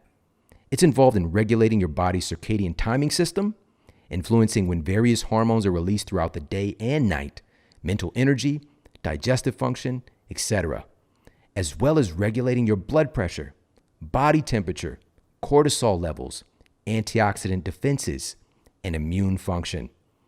Saying melatonin is just a sleep hormone is like saying Michael Jordan is just good at putting a ball into a circle. Now, to reiterate and to step away a little bit from the text, melatonin is playing an enormous amount of roles in the human body, really regulating our what we call this biological clock. And what that means, this is how we're literally synced up with nature. Our hormones are getting produced at certain times during the day, neurotransmitters, our digestion, everything about us, every one of our cells has a little biological clock, this circadian rhythm. It sounds kind of a little bit meta and kind of weird or even a little woo-woo, but it's not. This is how we're designed. But the interesting thing about humans is we can pretend we're not a part of nature. All right, we can hide out, we can manufacture whatever time of day we want. But the human body is constantly looking to sync itself with the diurnal and nocturnal patterns of the earth itself. We're connected to it no matter what. And so when I was in college, I was taught that melatonin, really, again, it was a sleep hormone. And also I was taught that melatonin is produced in the pineal gland of the brain. End of story. Next chapter. Turn the page. That was it. Very, very rudimentary description of something that is so remarkable. Today, we know that melatonin is also synthesized in other cells outside of the pineal cells, such as bone marrow cells, your lymphocytes, and most remarkably, cells in the gut. Research published in the World Journal of Gastroenterology revealed that the human digestive tract could contain more than 400 times more melatonin than the pineal gland at any given time. Do you understand this? I was taught melatonin is produced in the pineal gland. That's what everybody hears. We have 400 times more melatonin in our gut than in our brain. We think that sleep is a head thing, but it has a lot to do with what's happening in our bellies. Now, to really drive this point home, a new study that I broke down in Eat Smarter, cited in Frontiers in Psychiatry, peer-reviewed journal, purported that our microbiome helps to regulate our sleep and mental state through the action of the microbiome gut-brain axis. Your microbiome is at the very root of your sleep wellness. And this leads us to our first list of foods to improve your overall sleep quality. Foods that are rich in prebiotic fibers, resistant starch, and probiotics. This first list that I want to share with you is coming right from the pages of Eat Smarter, are also foods that are rich in potassium. And I did this very specifically because a study cited in the journal Sleep found that potassium can help improve sleep efficiency, meaning that you go through your sleep cycles more effectively. All right, it's not necessarily about sleeping a certain amount of hours. It's the quality of that sleep. And potassium is one of those key drivers, this important electrolyte in optimizing your sleep cycles themselves. And also, the researchers found, and again, this was published in the journal Sleep, that potassium helped to reduce wake after sleep onset. So meaning that you wake up less often. Now, when we're talking about potassium and also hitting those categories of resistant starch, probiotics, prebiotic fibers, we've got a diversity here. When you think about potassium, a lot of folks think about bananas, all right? B-A-N-A-N-A-S is bananas, all right? Bananas are often touted as the best source of potassium, which, funny enough, they actually happen to be a very high source of resistant starch that helps to feed our friendly microbes that have a big relationship to regulating our sleep cycles. All right, resistant starch is something you're going to be hearing a lot more about in the upcoming years. Now, here's the key. There's a certain caveat with this. When the banana is not ripe, when it's a green banana, it's very high in resistant starch. But as it gets more ripe, it goes from a higher starch content to higher sugar content. All right, it's that conversion process. It gets sweeter. Now, I don't know about you, but I've never had a craving for a green banana. All right. If I've ever seen anybody just crack open a green banana, I probably thought some weird things about them. All right. And also that little part of the banana, that little brown part, it's just kind of tastes like real chalky and weird. Some people call it the devil's anus, but it's not that part as well we can do without. All right. Green bananas and the devil's anus. Sorry. So the green banana, as it gets more and more ripe, I think that they call the devil's anus was in Thor Ragnarok as well. Like when there's like some portal in the sky, but don't quote me on that. Anyways, I just had a whole stream of thoughts from that. And shout out to WandaVision. Are you checking out WandaVision? That's going down right now. Very strange, but it's the MCU. I trust you guys. I trust you. All right, so what we can do here is maybe you add a little bit of a green banana to a smoothie. It's going to have benefits for your sleep as far as the potassium is concerned, and also as a resistant starch to feed the friendly microbes. Or there's even like green banana flour that, again, you want to get high quality, organic if you can, that folks are, you can add to smoothies and baked goods and all kinds of creative ways you can add it in. But if you're not into that, there's so many other options. Okay, so just staying in this lane with potassium as an emphasis and also having some other benefits for our microbes. So a potassium that really supersedes bananas, and you can do without the worry about the sugar or the not tastiness of a green banana, is avocados. All right, avocado. A little fun fact, the kind of one of the roots of the word avocado, it means testicle fruit. You didn't hear that from me though. All right, grows in trees and pears. Dangle, never mind. All right, this is taking a turn. I didn't know we would turn this direction, but again, avocados, great. And they're actually, funny enough, they're great for your reproductive system. Many benefits there as well. So avocados are another great source. Plus you're going to get some prebiotic fibers there too. And again, we're going through lists of foods that have proven benefits in improving our sleep quality. So we've got avocados, green leafy vegetables, incredible source of potassium. And also we're getting some of these prebiotic fibers. All right.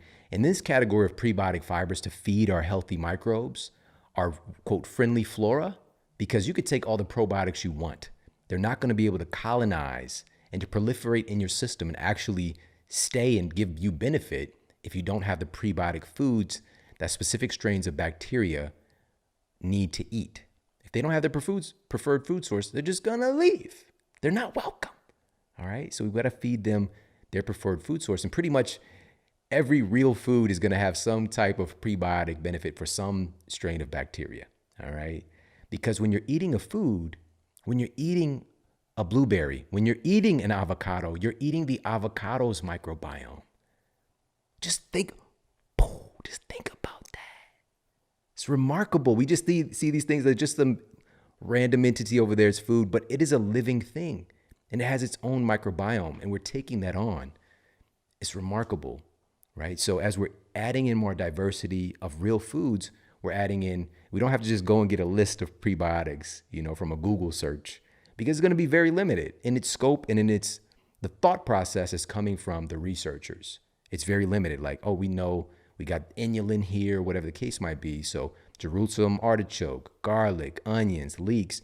We know that that's on the list, but every real food has prebiotic potential. So avocados is another great source of potassium. Green leafy vegetables, as mentioned, sweet potatoes, great source of potassium. Sea veggies, oh my goodness, especially dulse. This is one of the most remarkable sources of potassium. All right, gram per gram, best source of potassium you're going to find is dulse. And also they got these prebiotic capacities as well.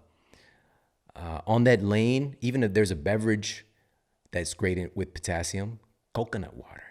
All right, coconut water. I got put on a coconut water, man, what was that probably about 15 years ago. My mother-in-law, she would go to this world market and get these coconuts, these young coconuts. And I'm from Missouri. never seen such things. I didn't get it at all. But, cracking those bad boys open, I had down to a science. You also feel like some kind of way about it, too. When you're cracking open that young coconut, you feel like, I don't know, like you could play, play a ukulele or whatever. Like, just hand it to me. Like, all of a sudden, you just got that skill. You don't, but you just feel it. So, yeah.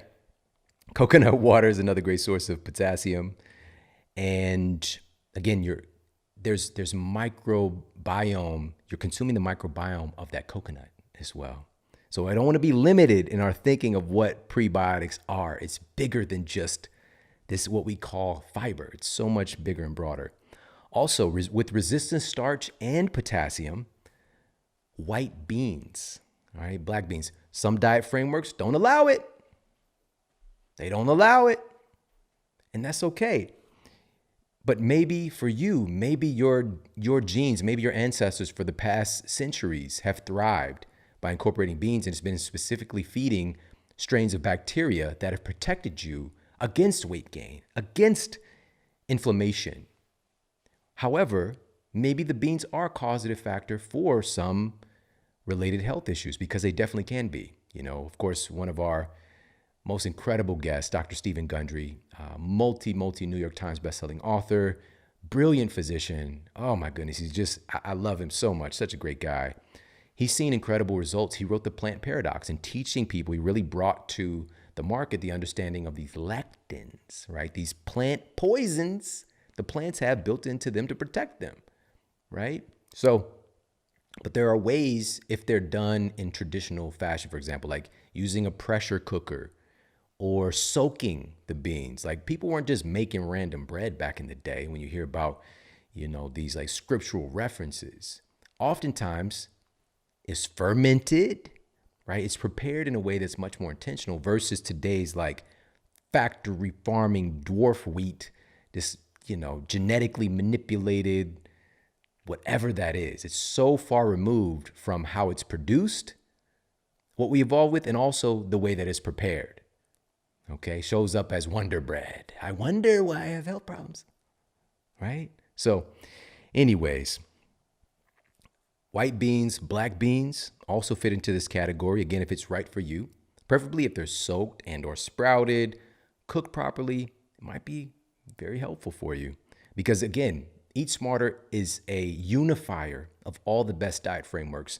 We provide solutions and strategies for everybody. Nobody is left out of the equation. All of these wonderful diet frameworks that are out there, they get results for patients. They absolutely do. But consistently, there's a large percentage of people who don't get the results. And that's because many of these frameworks can be very dogmatic and prevent you from having something that you need, and also encouraging you to eat something that might actually not really resonate with your system.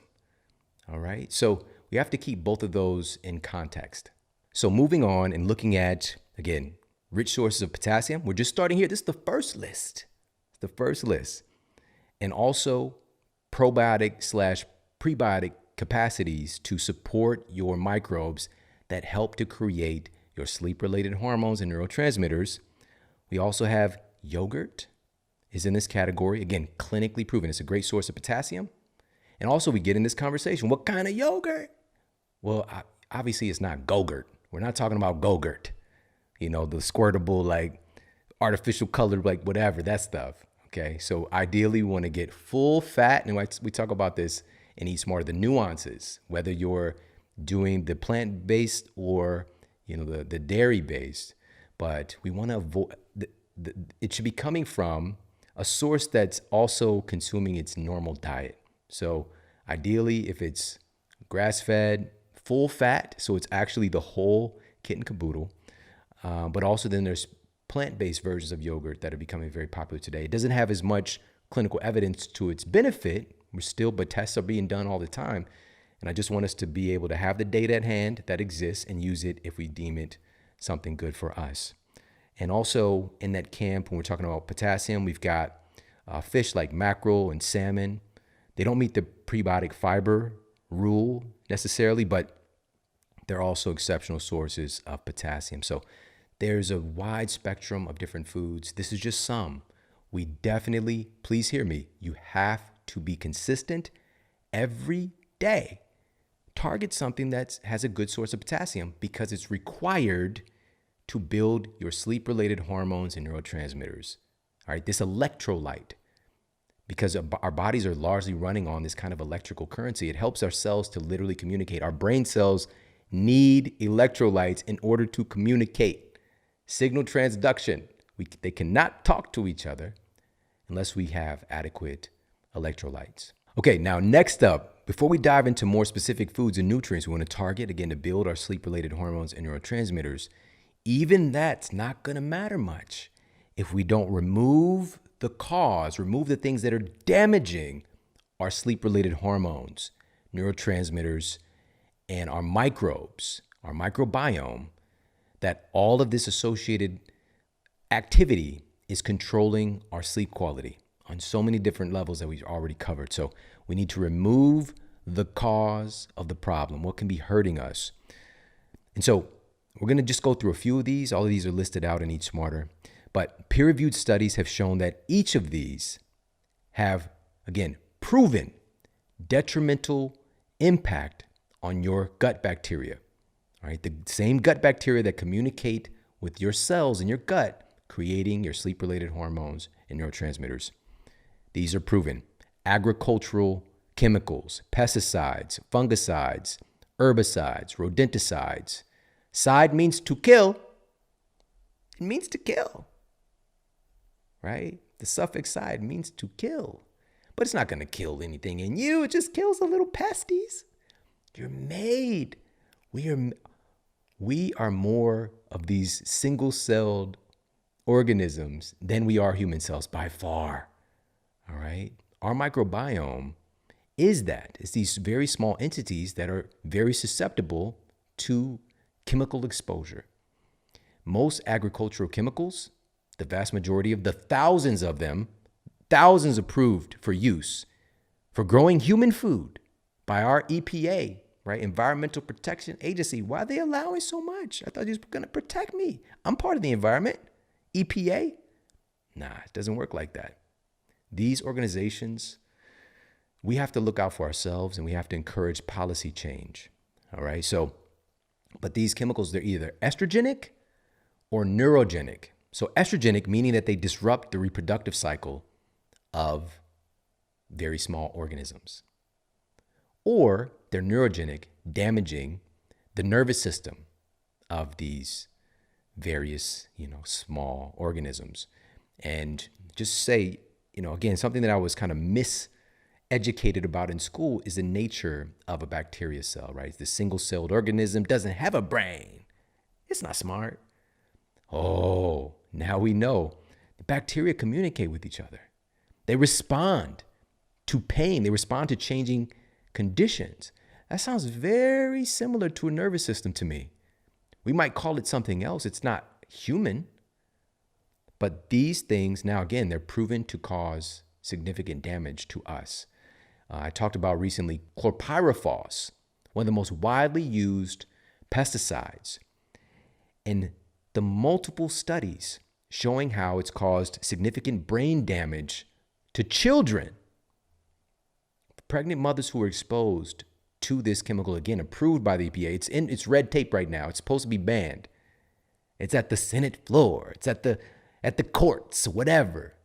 Why isn't it just gone? It's all of these politics, man. It's all these politics. And also skyrocketing rates of miscarriage, right? It's damaging the development of the nervous system of our babies. It's crazy, right? So to say that these things are damaging our microbiome, it shouldn't even be complicated to understand. Also, processed foods. What does that even mean? What is it? Trust the process. Not when it comes to food. Not when it comes to food. It's so far removed from anything that we're designed to eat over our countless centuries of evolution in this current form, right? We've got Homo erectus, right? Homo sapien. We're becoming Homo domesticus, right? We're like becoming this domesticated. I think about the album cover, Evolution of Robin Thicke. I don't know if it's like the evolving, and then we're kind of devolving. We're eating things in such a small window of our evolution that have never existed before. It's so far removed from actually being real food. It's just chemical and crazy processing, to the degree that this corn ends up being put through so much manipulation that now we've got Captain Crunch. That Captain Crunch doesn't look a damn thing like corn, right? But it's derived from corn. Somehow, trust the process, not with this. Trust the process in life and other things, but not with food. Don't trust the process. But not to say, again, you can have, if you're into crunch berries, it's okay. But we want to make sure that that is the exception and not the rule. Myself, my family, where I come from, it's the rule. We'll just say if I have 30 close family members of mine growing up, 28 of them are obese. I grew up in this. This was just normal, all right? Knocking down, man, I'll eat a half a box of cereal easy. Like that's a regular. And don't let me get some good cereal, because a lot of times we had the off-brand stuff. I didn't get Captain Crunch. We had King Vitamin. True story. King Vitamin was not as tasty, all right? Some of the stuff was equal, it's comparable, all right? We had we didn't have Tony the Tiger. We had, I think it was like a polar bear, right? It wasn't Frosted Flakes. It was like Sugar Flakes with the polar bear. Polo the polar bear. They're good, right? He's changing the motto, everything. But anyways, this is just what we were inundated with. Nearly every meal that I ate was processed foods, and wonder why we were in such a poor state of health. These foods are also destroying our bacteria cascade and really feeding opportunistic, pathogenic bacteria who look for weakness in our system. It's just how nature works. So these are the things destroying our microbiome, destroying our sleep quality. We want to be more cognizant of these things so that we can avoid them. Vitamin D deficiency, consequence or cause of obesity? And it's analyzing the complex relationship between vitamin D and body fat. So what's going on here? Well, in the process of usable vitamin D being made in the body, once the sun's rays convert 7-dehydrocholesterol in the skin into vitamin D3, or we take a vitamin D3 supplement, that D3 actually gets stored in your fat cells. It's getting stored in your fat cells. All right, so that D3, before it even gets to the other steps, unless those steps are available, until the D3 gets cleared for deployment to be shipped to the liver and converted into its usable forms, once it reaches the kidneys, it is getting stored in body fat. Now, excessive body fat appears to create a clog in this conversion process. Essentially, the fat cells appear to be calling for more vitamin D to be distributed in the expanded fat cells, in this fat cells community, and less being able and viable to be sent off for conversion. So to reiterate this point, it appears that our expanded fat cells, the more body fat that we're carrying, the more it's kind of hungry and holding on to the vitamin D that we might even be making via interaction with the sun, so vitamin D3, or taking in from our nutrition. The fat cells are strangely trying to distribute this to all the different fat cells rather than shipping it to the liver for additional conversion. This is one of the theories. They're still trying to figure out how this is all happening, because there appears to be this relationship with obesity contributing to vitamin D deficiency and vitamin D deficiency contributing to obesity.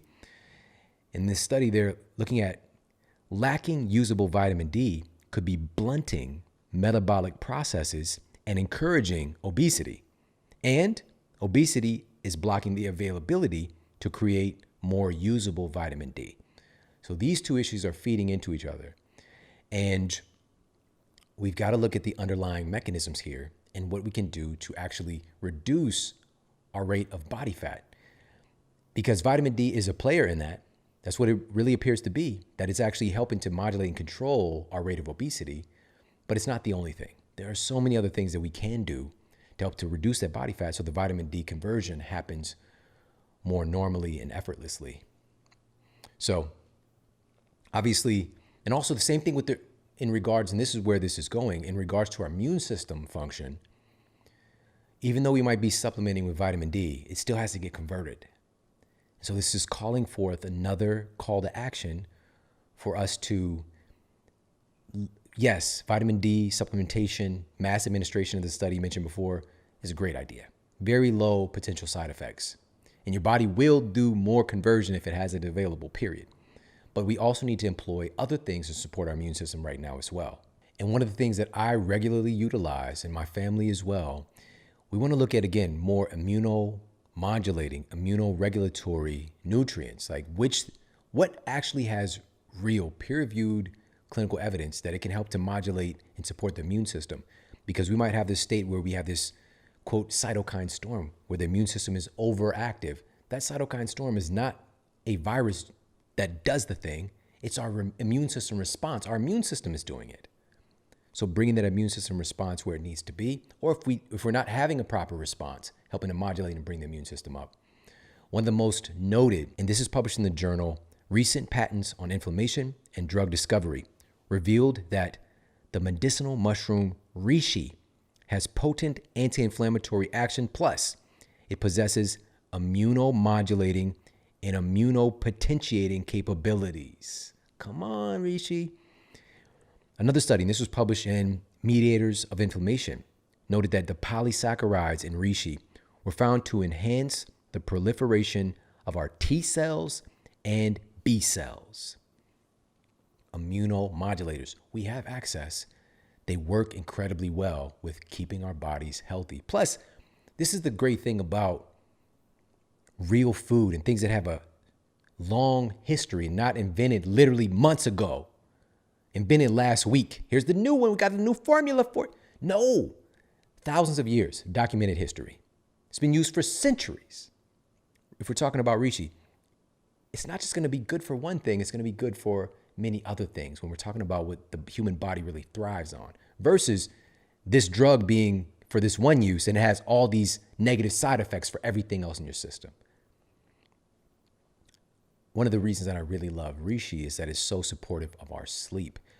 A study published in Pharmacology, Biochemistry, and Behavior found that reishi was able to improve sleep latency, meaning you fall asleep faster, improve your overall sleep time, and improve your sleep efficiency. So folks were spending more time in the deepest, most anabolic stages of sleep and more time in their REM sleep as well. All happening from one great entity. But the key is getting the best source, because especially with something like reishi, you want to make sure that it's dual extracted. So that means there's 2 extraction methods to get all these viable nutrients that we're talking about here. This is why I love Four Sigmatics reishi. All right, so go to foursigmatic.com/model. That's FOURSIGMATIC.com. Check out their incredible reishi. They also have a reishi hot cacao drink, which my youngest son is his favorite little thing to sip on. And so we've got the benefits there with organic cacao, and that has immunomodulating capacities as well. One of the most antioxidant-rich foods ever discovered. The ORAC is incredibly off the charts. We've got precursors like tryptophan, which is a precursor for serotonin, which is a precursor for melatonin. I can go on and on. It's a really, really great thing. And the thing that really stands out the most for me is the ease of use. Like just these little packets, open it up, pour your hot water or hot almond milk and enjoy. Get these great benefits. So go to foursigmatic.com/model. You're going to get 10% off or maybe even more, depending on how many of their incredible mushroom products that you want to try out. So I'm a big fan of the reishi, especially at times right now, but it's just one of my favorite things overall that I utilize on a regular basis. foursigmatic.com/model. All right, now let's talk about the number one way that the human body is making and using vitamin D. This is critical. The number one way, as noted earlier at the very beginning, is through this interaction with the sun. But there are several factors that influence our skin's ability to make vitamin D. And at least one of these is going to be affecting you. The first one is one that we hinted on a little bit earlier, and it is our skin type. It's our complexion. Dramatically can affect our body's ability to convert sunlight into vitamin D. An analysis published in the peer-reviewed journal Nutrition Research found that approximately 42% of Americans are deficient in vitamin D. All right, almost half of our population. I would say more. But nearly 80% of African Americans in the study were found to be deficient in vitamin D. And about 70% of Hispanic Americans were found to be deficient in vitamin D. The darker our complexion, the more that the UVB radiation from the sun is not able to penetrate the skin and hit that epidermis, hit that cholesterol, and start that conversion process. So the darker pigment, that melanin, is a natural sunscreen. It's a natural sunblock for, just through our evolution, being in environments where we're getting constant access to sunlight. But now moving to environments where that sunlight exposure, number one, not being the same because we're, moving up north, getting a little bit higher up on the globe, but also our lack of getting sun exposure in the first place, because most folks in our society today spend the majority of their time indoors. We're not outside anymore. All right. So we're lacking one of the most critical vitamins as well, vitamin N. This might be a new one for you. It's vitamin nature. All right. You heard it here first. We're largely lacking vitamin nature. And remedying that, number one, understanding how important this is. And so how do we address this piece here? Well, if we have darker skin, we need a little bit more time in the sun. All right. So that's just one thing off the bat. If we're just specifically talking about the interaction between the sun and our skin, but there's going to be coming up the apprehension. Well, what about skin cancer? What about damage from the sun? I'm not talking about getting burnt. I'm talking about getting adequate sunlight, which is how we evolved. It's how we have life on planet Earth. But now it's been so framed to be the sun is going to kill you. The sun literally enabled you to have life. The sun isn't just outwardly trying to kill you and take you out. We've developed these powerful interactions where sunlight interacts with our genes. If you're not getting that, we're not human. All right? I'm not saying to go out and get roasted, toasted, broasted, especially if you have incredibly pale skin. That is silly. All right? The sun can hurt you. But living in a natural setting, it's difficult for it to do so. But we're not living in a natural setting. Many of us, when we finally do get some sunlight and we get sunburned, because we're spending so much time indoors and we go out and we go on vacation, and you got to lather up. But we should be getting some adequate sunlight on a regular basis, if at all possible. We'll talk about that more about where you live and those kind of things in a moment. But in general, if you have lighter skin, you're not going to need as much sun exposure. So maybe 10 to 15 minutes a day. And we're going to talk about some specifics coming up next on what that looks like. And then, but maybe if you have darker skin, maybe you might need 30 minutes. All right. Which this isn't even a lot. Go outside. There's a whole world out there. Out those doors. Go and experience it. All right. This isn't even like when I'm saying these time recommendations, it's just like, that's not even a big deal. 30 minutes outside. Because I feel it in myself as well. Like 30 minutes. That's the old me still present, still traces remnants of the Shawn who did stay inherently indoors. But, just we can make that time more valuable. Get outside. You could do your workout. Combine two things together. Go outside and work out. Have a walking meeting with your coworkers, right? Or if you're doing a meeting call with somebody, put on the headset and go for a walk, get some sunlight while you do your meeting. Maybe this is a good time to just go outside and, play a game, hang out with your family or your kids, go outside and play a game. Or at least let the kids go out and play a game. You go sit and watch them and get a little bit of sunlight. We can stack conditions and find a way. All right. So that's the big thing. Number one is the skin type. We've got to be more adamant and intelligent about getting that exposure. Almost 50% of our citizens are deficient in vitamin D already, but much higher levels in the African American community. And we're also not coincidentally seeing higher rates of severe symptoms in regards to this current infectious disease, but also many other infectious diseases and chronic diseases as well. Vitamin D is an important facet. You know, if you've got that pigment, you've got that melanin, your genes are much closer to the motherland, all right? In an environment where you would be getting more sun exposure. And now the environment is much different, but the genes, like, it's just a few generations separation from that.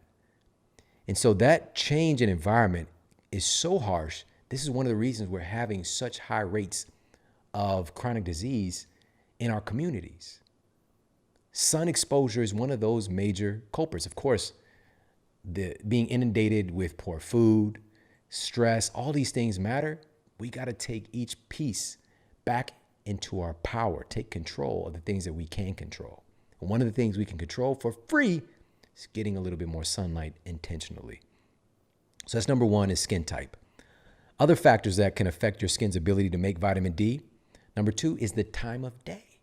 You're going to make vitamin D more readily depending on what time of day it is. And so the optimal time where you're going to get the fastest conversion of that UVB into vitamin D in your body is the midday sun. All right, when the sun is at its peak, the midday sun is the most apt to contribute to that conversion. So when it's highest in the sky. All right, so the time of day. It's not the only time, but it's just the most efficient time. Pretty much any time you're getting the sunlight, if the sun is touching you, you're getting, when you can literally see, if you see it on your body, even if you can't see it, that's the thing. If it's an overcast day, the sun is still shining through. All right, different, we've got UVA, UVB, that's a whole different conversation, but the sun is still touching you. And when it's doing that, it's interacting with your body, and DNA changes are happening, genetic changes are happening. Or let's be clear, your genes don't necessarily change. It's the expression, the reading of those genes, epigenetic influences. All right, so the time of day. Next up here, other factors that affect our skin's ability to make vitamin D. The next one is your location or your latitude. Where you physically are in the world. Where are you located on the globe? Where are you located on planet Earth determines whether or not you're getting sufficient UVB. All right? Depending on what time of year it is, there's something, a lot of folks know this term, but it's the 37th parallel. It's also known as the sun belt or the vitamin D belt. It's basically like a high-rise gene belt around the globe that below the 37th parallel, you're getting adequate UVB coming through all year. But above the 37th parallel, generally, especially the winter months, but it can be pretty much half the year, you might not be getting adequate UVB actually coming through in the first place. And so if you're watching this on YouTube, we have up an image for you to see that 37th parallel, to see where you live. Are you above or below the 37th parallel? And basically we're talking about, it goes across about half of the state of California. So the top half is up above the 37th parallel, not getting that UVB year round. And then below that is getting the UVB year round. And then going across Arizona, just the top of Arizona and the top of Texas is just below Missouri, just below Kansas, just below Colorado. So those states are not getting that year round. All the way is basically kind of cutting off in between North Carolina and South Carolina on the East Coast. So the upper East Coast states are not getting that UVB year round. So we see the deficiencies. The data shows clearly, you see the deficiencies are higher in the northern states. All right. In particular for African American community, more likely to be vitamin D deficient living in the states that are above that 37th parallel. So, but if you don't live below the 37th parallel and getting that UVB year round, move. No, I'm just kidding. You don't have to move. You don't have to move. There are other strategies here. You can if you want to, but there are other strategies. All right. So, of course, I lived in Missouri pretty much my entire life and always found optimal vitamin D levels because the body can actually store, as we mentioned, vitamin D for a sufficient amount of time if we kind of build it up and store it up in our system. And so you can kind of last a little bit through those darker months. However, this is a time where food becomes more important and supplementation becomes important as well. I'm a big proponent of food first.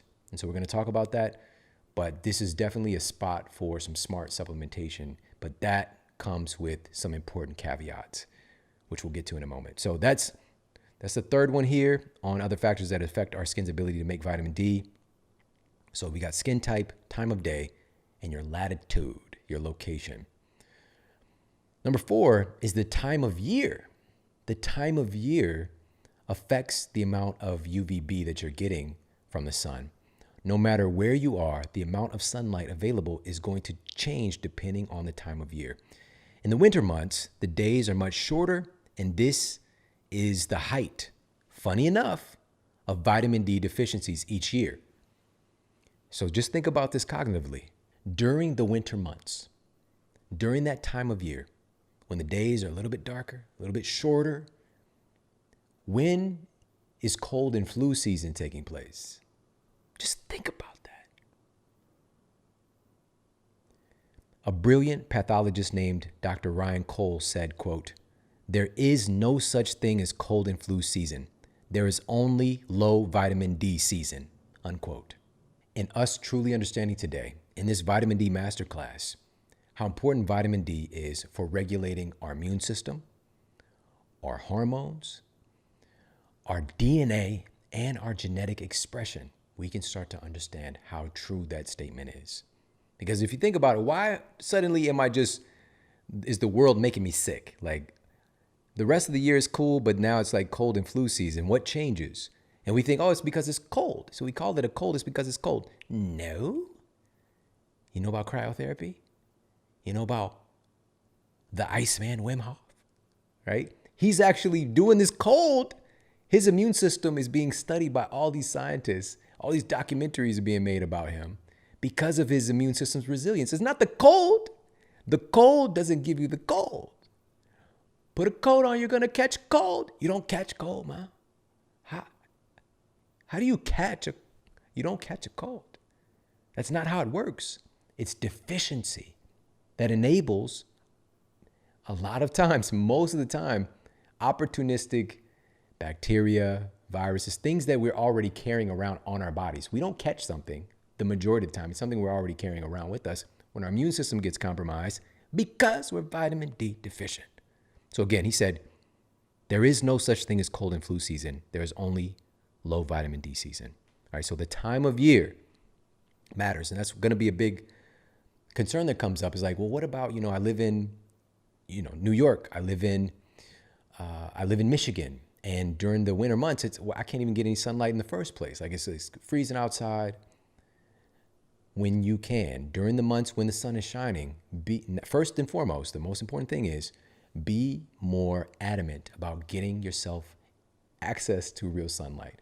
And New York City is one of the coolest places in the world. But, we've got all these skyscrapers, literally just walking down the street. Oftentimes, the sun is just being blocked out. So being more adamant about finding places where you can get some sunlight. All right. They actually got a lot of like rooftop gardens jumping off, rooftop like hangout spots. So during the times of the year when the sun is viable and the UVB is getting through, again, based on the time of year is going to determine the 37th parallel, how much sunlight is coming through. So during the times you can get sunlight, get sunlight. Outside of that, we've got to address our nutrition, which we're going to get to in a moment. So be not alarmed. We're all going to be taken care of. But first and foremost, when you can get sunlight, get more of it. All right, what else can block our skin's ability to make sunlight into vitamin D? The next one here is pollution.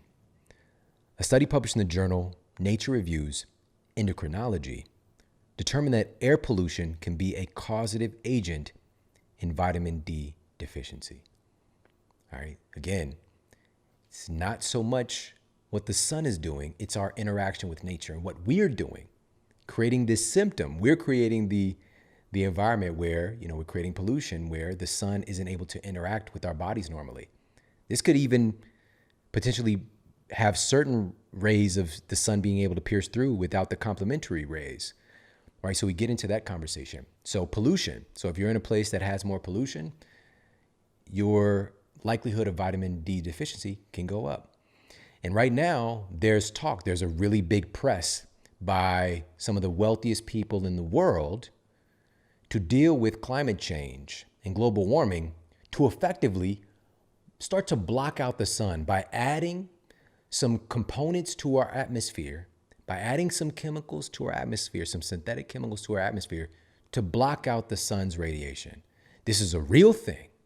I'm going to play the clip for you. Bill Gates is backing the first high-altitude experiment of one radical climate change solution, creating a massive chemical cloud that could cool the Earth. It's called solar geoengineering, and it's highly controversial. It would look something like this. Thousands of planes would fly very high and use nozzles to inject millions of tons of light-reflecting particles into the stratosphere.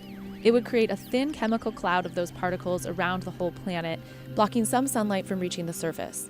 It would mimic a giant volcanic eruption, which we know cools the Earth. So the level of thinking behind it is the fact that a volcanic eruption has been known to help to block out the sun's radiation. How did that work out for the dinosaurs? You gotta be kidding me. And who's at the helm? Who's in the driver's seat? Billy G. Mr. Gates. He's driving this. If he had his way, which he has his way with so many things that are affecting our world right now. All right, he's having his way with you. But we got to stop this one, like ASAP. This is ridiculous. It's insane because it's not looking at what are the downstream effects. Okay, we reduce global warming. What happens to the algae in the ocean? What happens to plants that are dependent upon photosynthesis and the whole ecological cycle that feeds into that? What happens to microorganisms? What happens to insects? What happens to us? Our relationship with the radiation from the sunlight and our ability to make vitamin D. And vitamin D is just one thing. This is the thing. What we're talking about today and why this deserves a masterclass is because we have the data on this and people need to know it. But there is so much that we don't know.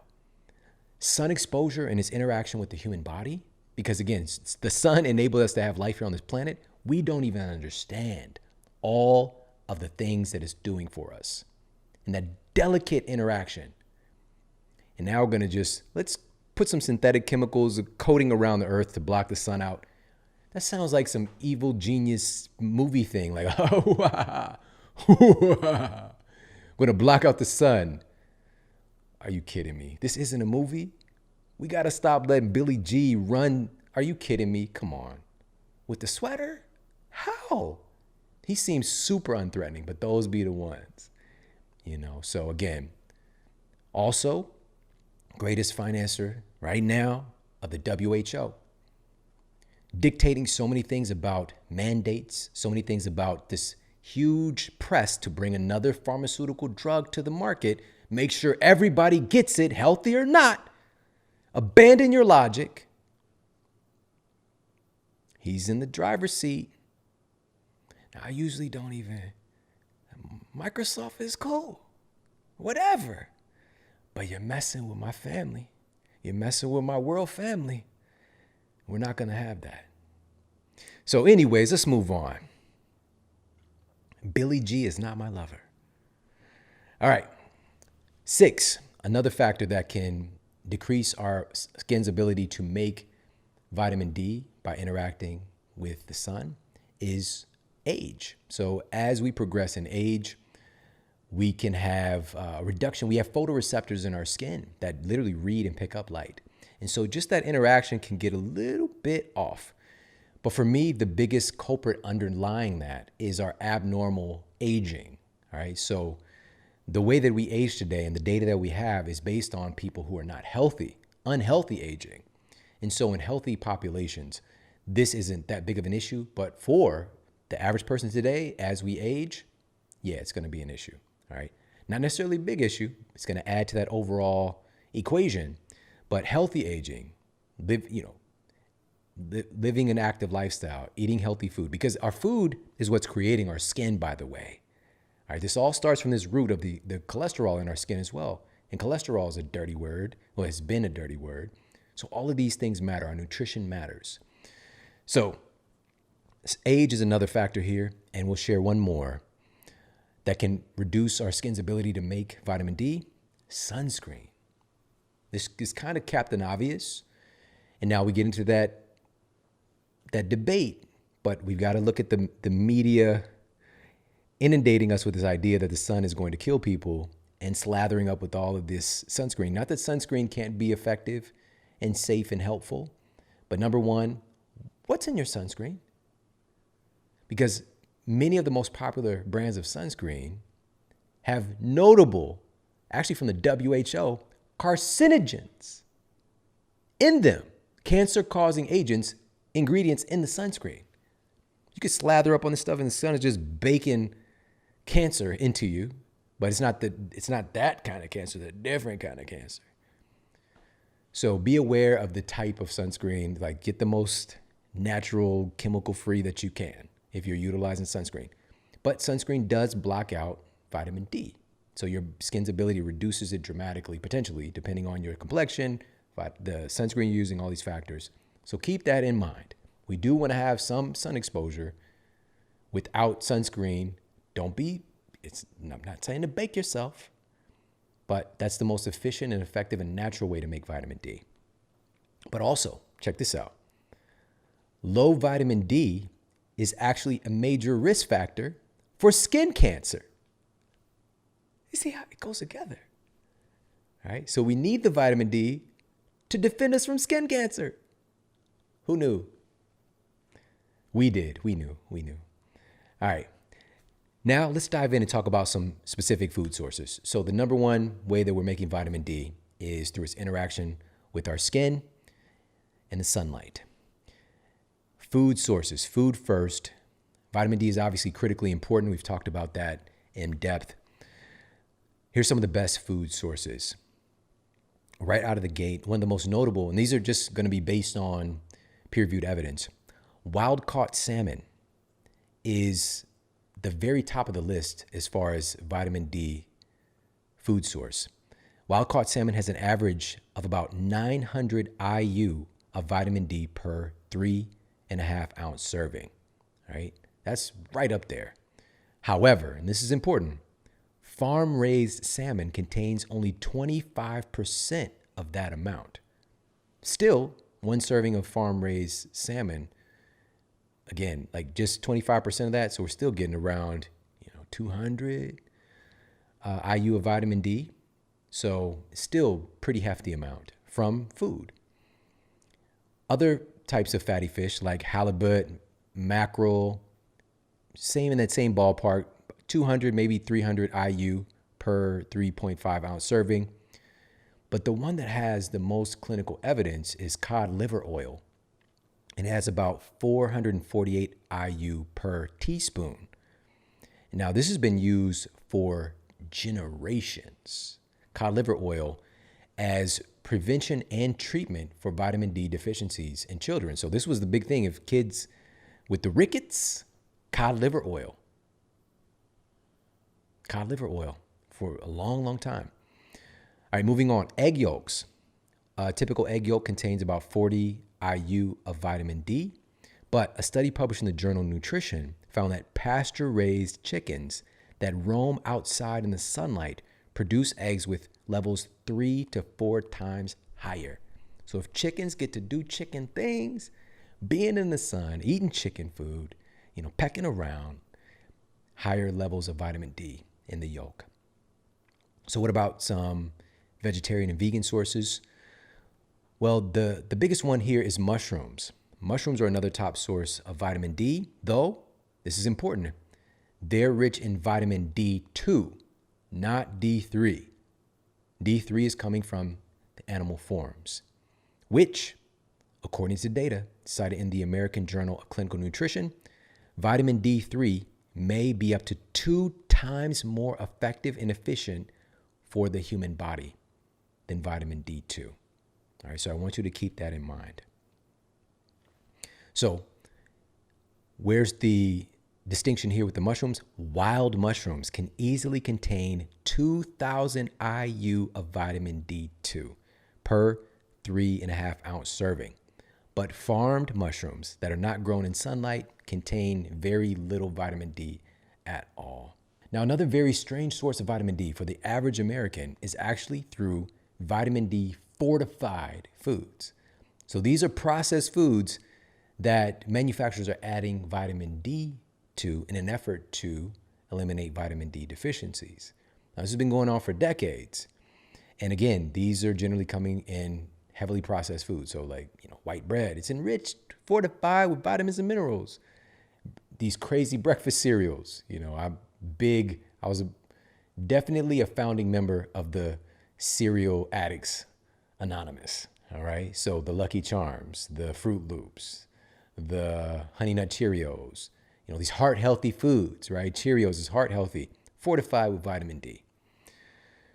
But number one, it's the less effective vitamin D2, first and foremost. Second thing, even though these low quality foods are fortified with vitamin D2, why are most of our citizens still deficient in vitamin D?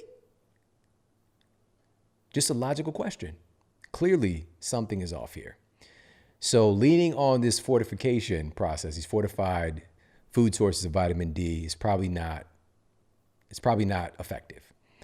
And so, but I wanted to keep that in context because, foods are fortified with vitamin D2 doesn't seem to be helping that much because the average person is eating a tremendous amount of these processed foods that are fortified with these nutrients. All right. So with that said, so food first, target some foods, sunlight first, then food as far as vitamin D is concerned. But in this context of like what we're ingesting, food first, and supplementation can be incredibly helpful for folks who live above the 37th parallel in particular, and or folks who are not adamant about getting adequate sunlight. So you've got 4 options when it comes to supplementing with vitamin D. You've got lanolin source vitamin D. You've got mushroom source vitamin D. You've got fish oil source vitamin D. And you've got lichens source vitamin D. Now, mushrooms are a source of, again, vitamin D2, and it's not the same. It's not as effective as vitamin D3. Only lanolin, fish oil, and lichen-based supplements provide you with vitamin D3. So lanolin, so if you're like, what the is lanolin? Lanolin is often used for supplements, so it's probably the most dominant thing used for supplements because it's very cheap compared to fish oil. Lanolin, also known as wool wax, is a wax secreted by the sebaceous glands of wool-bearing animals. So it's coming out the glands of primarily sheep. So it's used to keep their wool lubricated, give that nice fluff for their wool. And so that's the primary source of lanolin for supplements is coming from sheep's wool. The other source, so we've got lanolin, which, okay. We've got fish oil source. We've got mushroom source, which again, that's D2. But then we've got another vitamin D3 source, which is my favorite, which is from lichens. And lichens right now are being studied for a whole host of benefits. Lichens are a unique combination of algae and fungi that are one of the most resilient and abundant entities on planet Earth. Now, this is a vegan source of D3, which is incredibly rare and making it one of the most popular D3 supplements in the world. In my family, we actually use a vitamin D3 spray. And so it's sublingual, you just spray it under your tongue. And number one, it's much more bioavailable and absorbed faster because, taking these capsules and all these crazy fillers, but it's just you can lose some in that digestive process. But that sublingual spray under your tongue is awesome. And also, it's a lichen D3 source. And this is the one from Onnit, by the way. So it's an Onnit vitamin D3 spray. And I'm also, because it's a vegan source, I'm able to hand it out readily to friends and family who are vegan and vegetarian. But here's the key. This is the biggest part and why this D3 is important, or any that you might find, but this is where it's a game changer. Vitamin D3 is fat soluble. It's fat soluble. You have to have the fats involved for you to absorb it and utilize it. And the most popular brands of vitamin D3, and I just went and checked on this just prior to the show, I was shocked.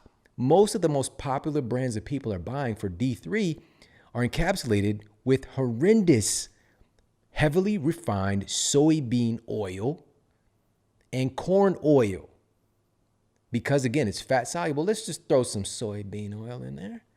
Even though one of the peer-reviewed studies that I talked about in my book, Eat Smarter, found that just smelling, just inhaling the fumes from soybean oil, corn oil, these very refined seed oils, right, quote, vegetable oil, canola oil, can damage your DNA just by inhaling them, all right? This data exists.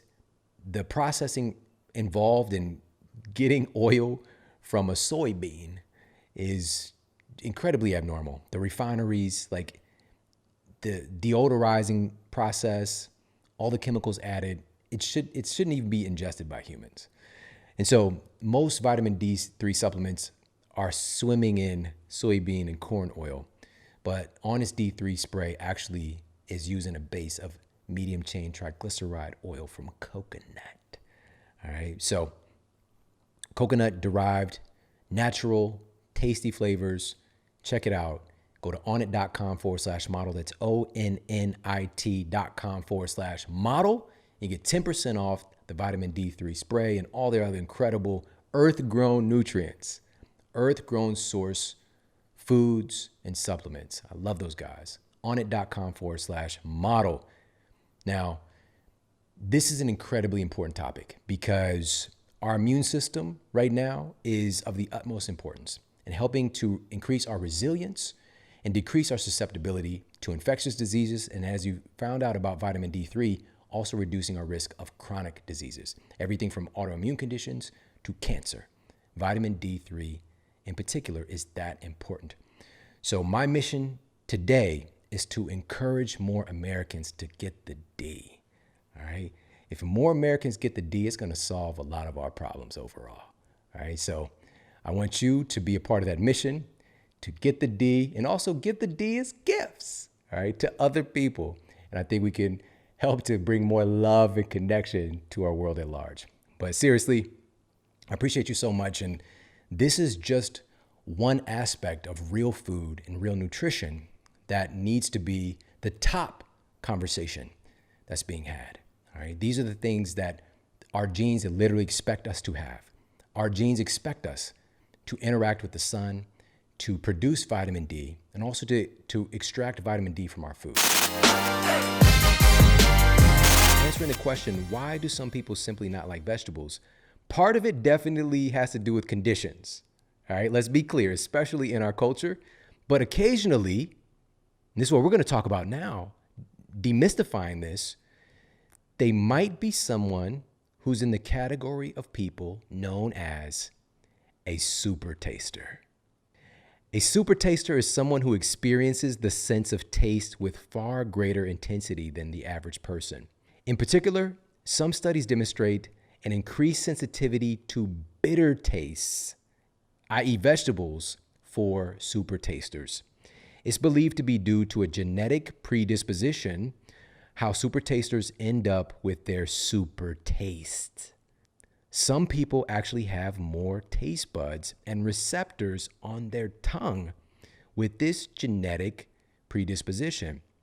Our taste buds, also known as fungiform papillae, are small mushroom-shaped bumps, thus the name fungiform, that are covered with taste receptors that bind to the molecules from your food and help tell your brain what you're eating.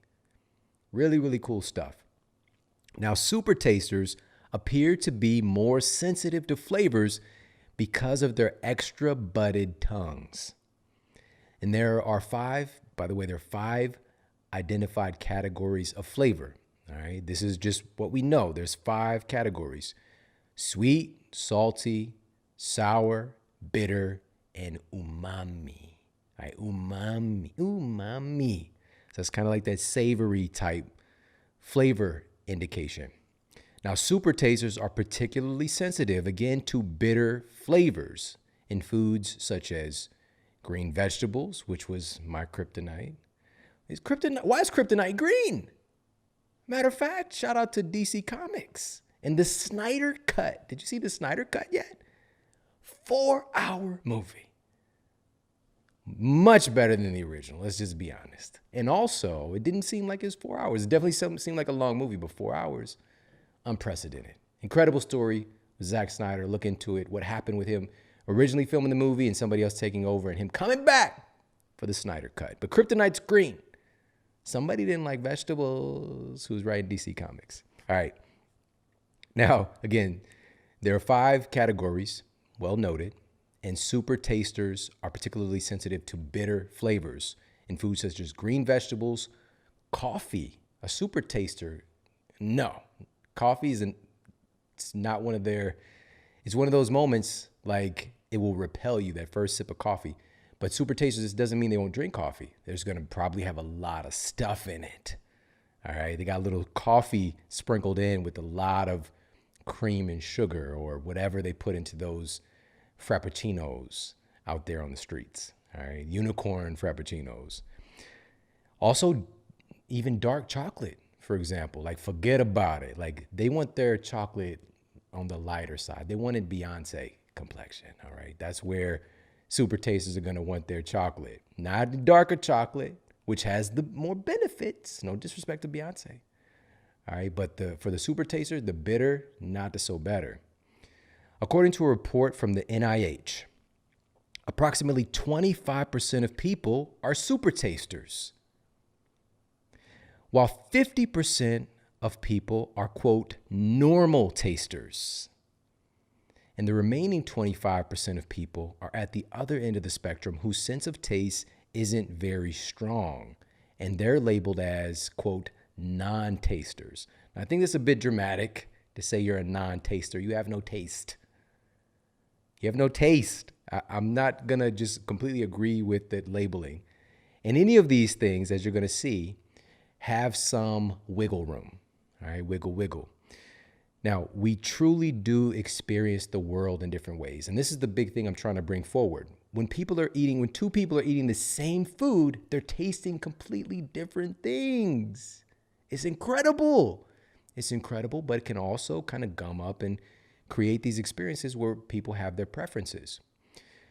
Some people can't get enough flavor as well. So when we're talking about a non-taster, they're probably going to be looking for more flavor, like more things added to something to make it taste intriguing, to make that sensitive, to make that interaction with the food more pleasurable, because they're not tasting things that definitely a super taster would be tasting, but even a normal, quote, normal taster, which what is normal?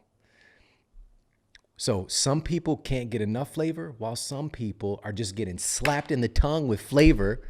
All right, when you're a super taster, just smacking your tongue around. When people are getting hit with even the tiniest bits of flavor, especially bitter flavors. And then you have everything in between. Some other little facts about our sense of taste. More than 200,000 people visit a physician for chemosensory problems, such as taste disorders, every single year. And many more taste abnormalities people experience go unreported. Also, many people are surprised to learn that flavors are recognized largely through our sense of smell. That's where the magic is really happening. It's not just on our tongues and our taste buds, but also our sense of smell.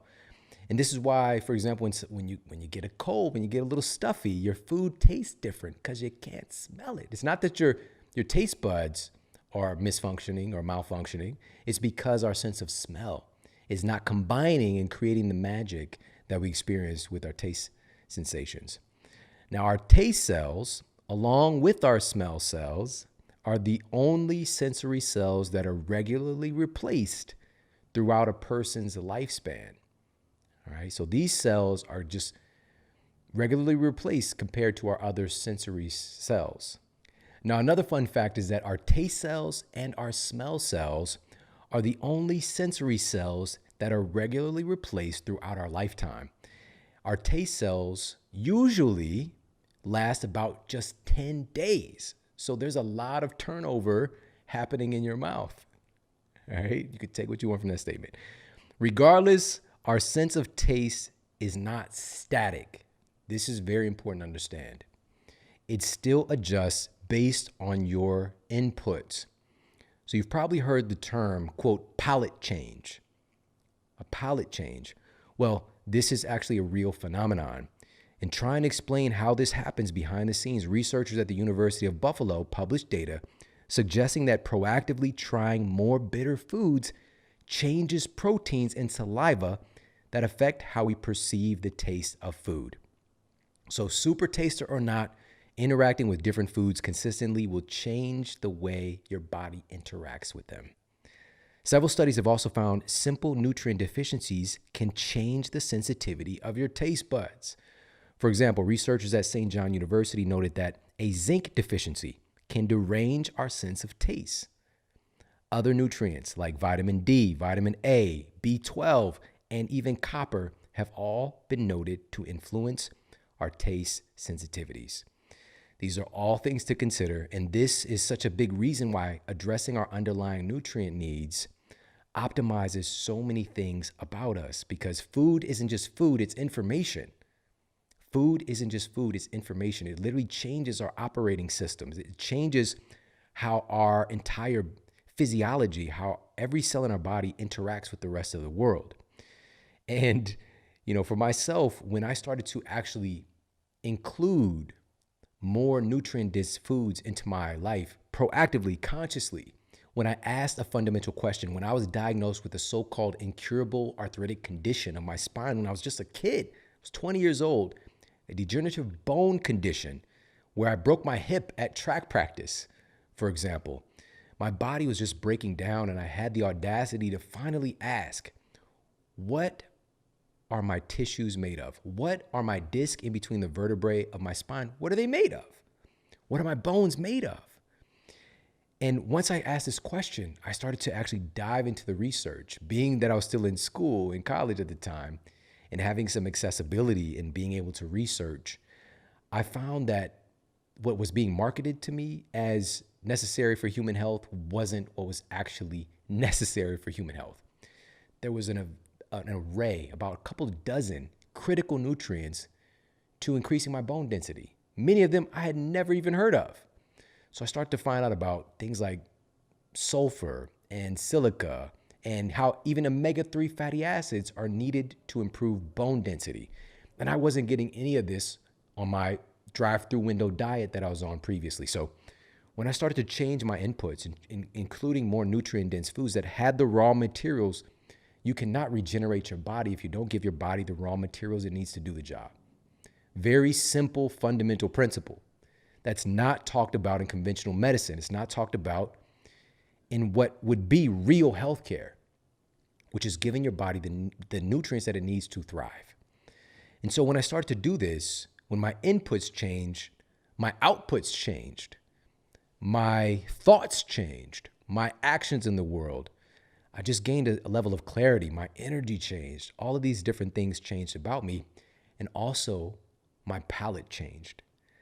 Because at that time, I went from a processed food drive-through window diet to eating more whole, real foods and kind of sneaking in my vegetables still, but just upgrading so much from that processed food to a whole food-based diet changed so much about me, and adding in some specific supplements. But more and more I asked, instead of the supplements, where's the whole food form going to come from? And I kept coming back to these vegetables that I just had this repelling vibe towards. And so one of the things that I did early on was, okay, I'm not eating kale, but let me throw this in the juicer, throw it in a smoothie, sneak it in, ninja style, right? Sneak it in there, slide it in. And as I did that, as I started to find creative ways to get these foods into my body, it started to change me from the inside out. So the first time I juiced like some greens, it was like 3 apples and like one celery and like one piece of kale kind of thing. Like, I was like, oh, this isn't bad. And just over time, it became less fruit, which that's a lot of sugar, by the way, back in the day, to not even needing the sweet, the fruit part in the first place. And so it was changing my palate. And oh my goodness, when these green, like concentrated green superfood blends came along, please. For me, this is like 15 years ago. And some of them that shall remain nameless, they did not taste very good, but I was able to like add them to smoothies. And some of them, I kind of just had to tough it down and figure out. But again, it started to change my palate. Today, they make them that taste amazing. And they're doing it the right way. Cold processed, some of the greatest, like densest superfoods, green superfoods known to man. Like spirulina, for example, is 70% protein by weight. One of the rare nutrients called phycocyanin, one of the rare food sources of phycocyanin, which is like an ancient nutrient. And this is one that's clinically proven to stimulate something called stem cell genesis in the human body. This is the creation of new stem cells. These are things that were thought to not be possible, especially through having interaction with foods. But we're talking about nutrigenomics, nutrigenetics, and how food literally changes our genetic expression, changes our ability to do things like making more stem cells. What do stem cells do? Stem cells do everything. Stem cells become everything you need. You need some more bone tissue? You need stem cells. You need more heart tissue, stem cells. You need more brain tissue, stem cells. Meniscus, stem cells. They become what you need. So, just being able to have like the spirulina, the chlorella, and this is why I love Organifi so much. Organifi, not only do they have these superfoods, but they're cold processed to retain more of the nutrition. And it tastes good. So that my kids literally every day are having Organifi. So my oldest son loves the green juice. He gets it in every day. My youngest son, the red juice formula. But that green juice formula with the spirulina, the chlorella, the ashwagandha, it's an essential. It should definitely be a staple in our cabinet. So if you're not using Organifi yet, again, palate change, helping to change the intelligence of the body.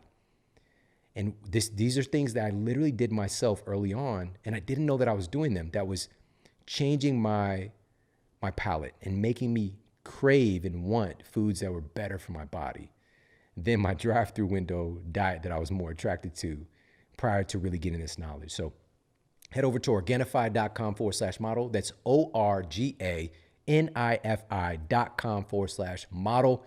You get 20% off. 20% off their green juice formula, the red juice, the gold with the turmeric. Oh my goodness, incredible. Pop over there, check them out, Organifi.com/model. All right, now listen, even in this vein with the super taster, the quote normal tasters, and the quote non-tasters, there's so much diversity in how we interact with foods. But I want to move on to something that isn't a taste in a sense, but it's more of a food experience that gives us more of like a feeling than anything else. How in the world do spicy foods turn up the heat in our mouth and in our bodies? How is that happening? And I'd imagine, I unconsciously thought this, that most folks would think that the quote burn of spicy foods is a form of taste. But again, it's more of a feeling.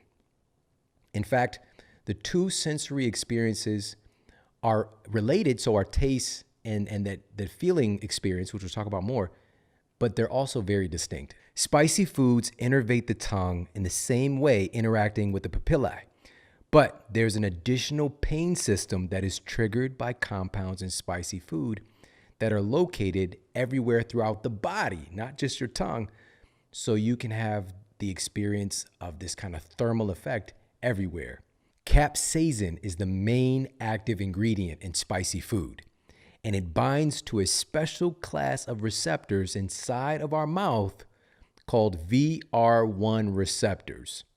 Now, these are specialized pain receptors that respond to temperature extremes and intense mechanical stimulation, such as pinching and cutting, and it signals your brain to try to protect you from those things. These receptors also respond to very specific chemical influences, like those from capsaicin. So when we consume capsaicin, our central nervous system can be confused or tricked in a sense when these pain fibers get stimulated as if something physically hot is touching your mouth. And you need to release the body's internal and external sprinkler system to help to put the fire out.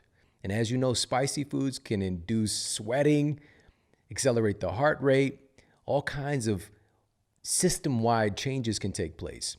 So in essence, these pain receptors respond when you're drinking something that's too hot, for example. Maybe it's a coffee that's like scalding hot, and these pain receptors tell your brain, hey, back off. The same thing is happening. It's triggering the same receptors with spicy food, but it can be just enough where it's like, oh, this is a little bit too hot, or maybe too hot, or maybe extremely hot, and it gets painful, but it's nothing that's actually, because that pain receptor with something that's physically hot, for example, is trying to make sure that you don't melt your tongue or melt your biology, all the cells in your mouth. But the capsaicin can't actually do this. It's not actually melting anything, but it tricks your receptors into thinking that that's what's happening.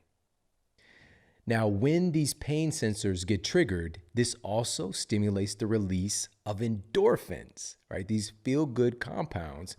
This is part of the reason that spicy foods can be so attractive. They, in a strange way, make us feel good.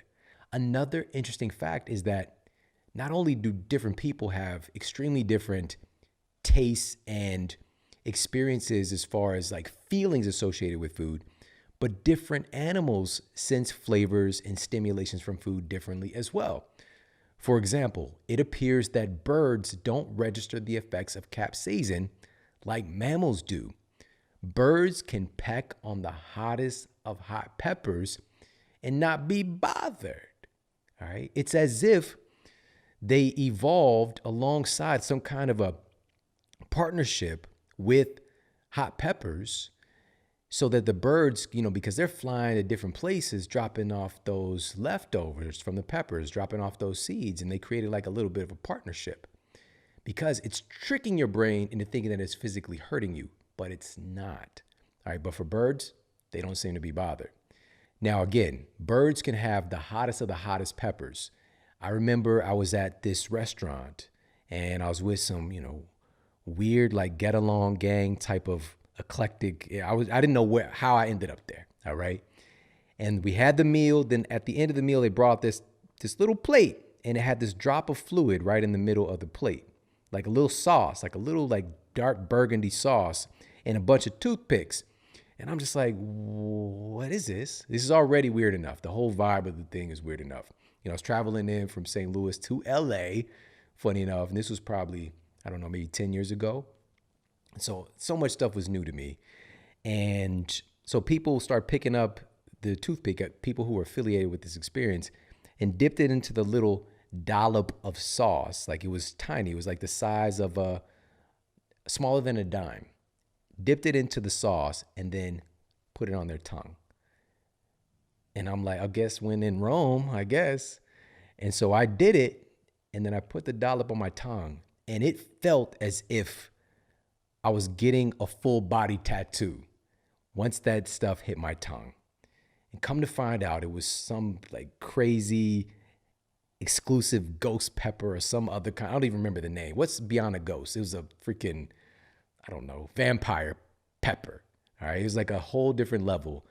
And I was like, how is this thing touching my tongue, making me feel stimulation on my skin, like on my arms? And so again, for us, we're getting this kind of interaction. And while a bird can consume, like literally just straight up eat one of those peppers, that just a little teeny bit of the fluid from it affected my body. So just keep that in mind, little fun fact. But how does this actually play out? Now, we're not talking about stuff that is like physically causing trauma to your body. We're not talking about that. We're talking about a little bit of spice. Let's keep it a little spicy. What kind of benefits can we extract from this unique compound? Well, a study published in the peer-reviewed journal Nutrients found that capsaicin supplementation actually improved risk factors for coronary heart disease, protection against heart disease.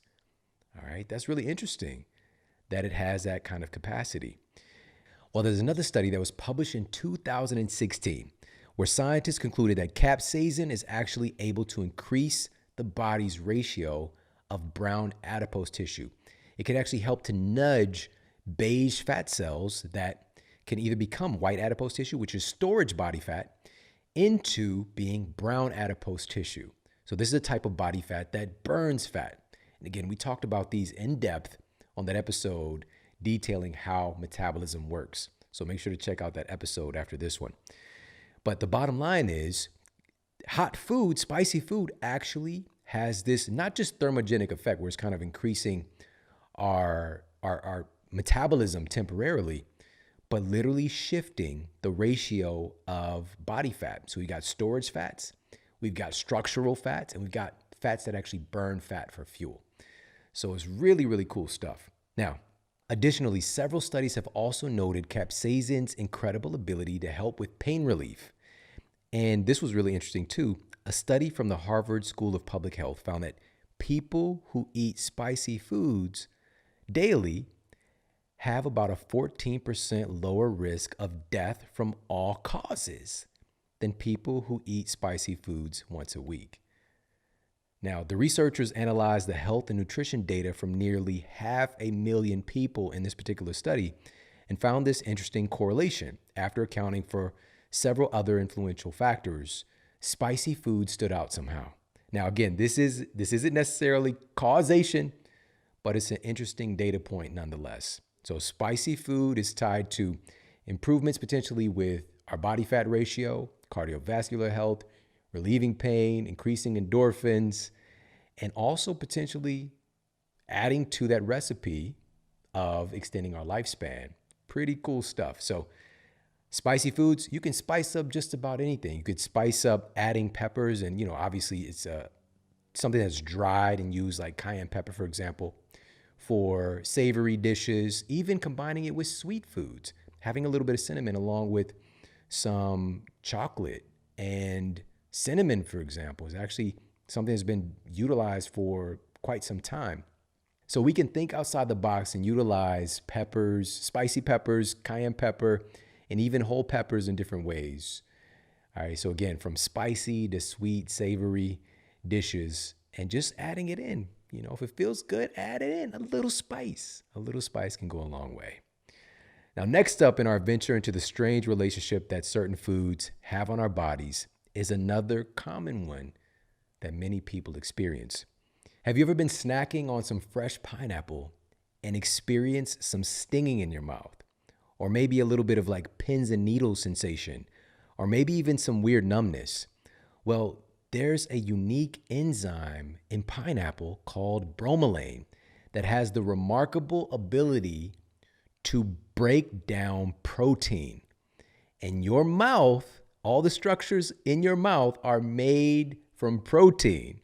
Your body truly is made from protein. These are, quote, the building blocks that make up our physical structure. And so in your mouth, bromelain has the ability to digest protein and break down protein. So in essence, when you're eating that pineapple, it's trying to eat you back.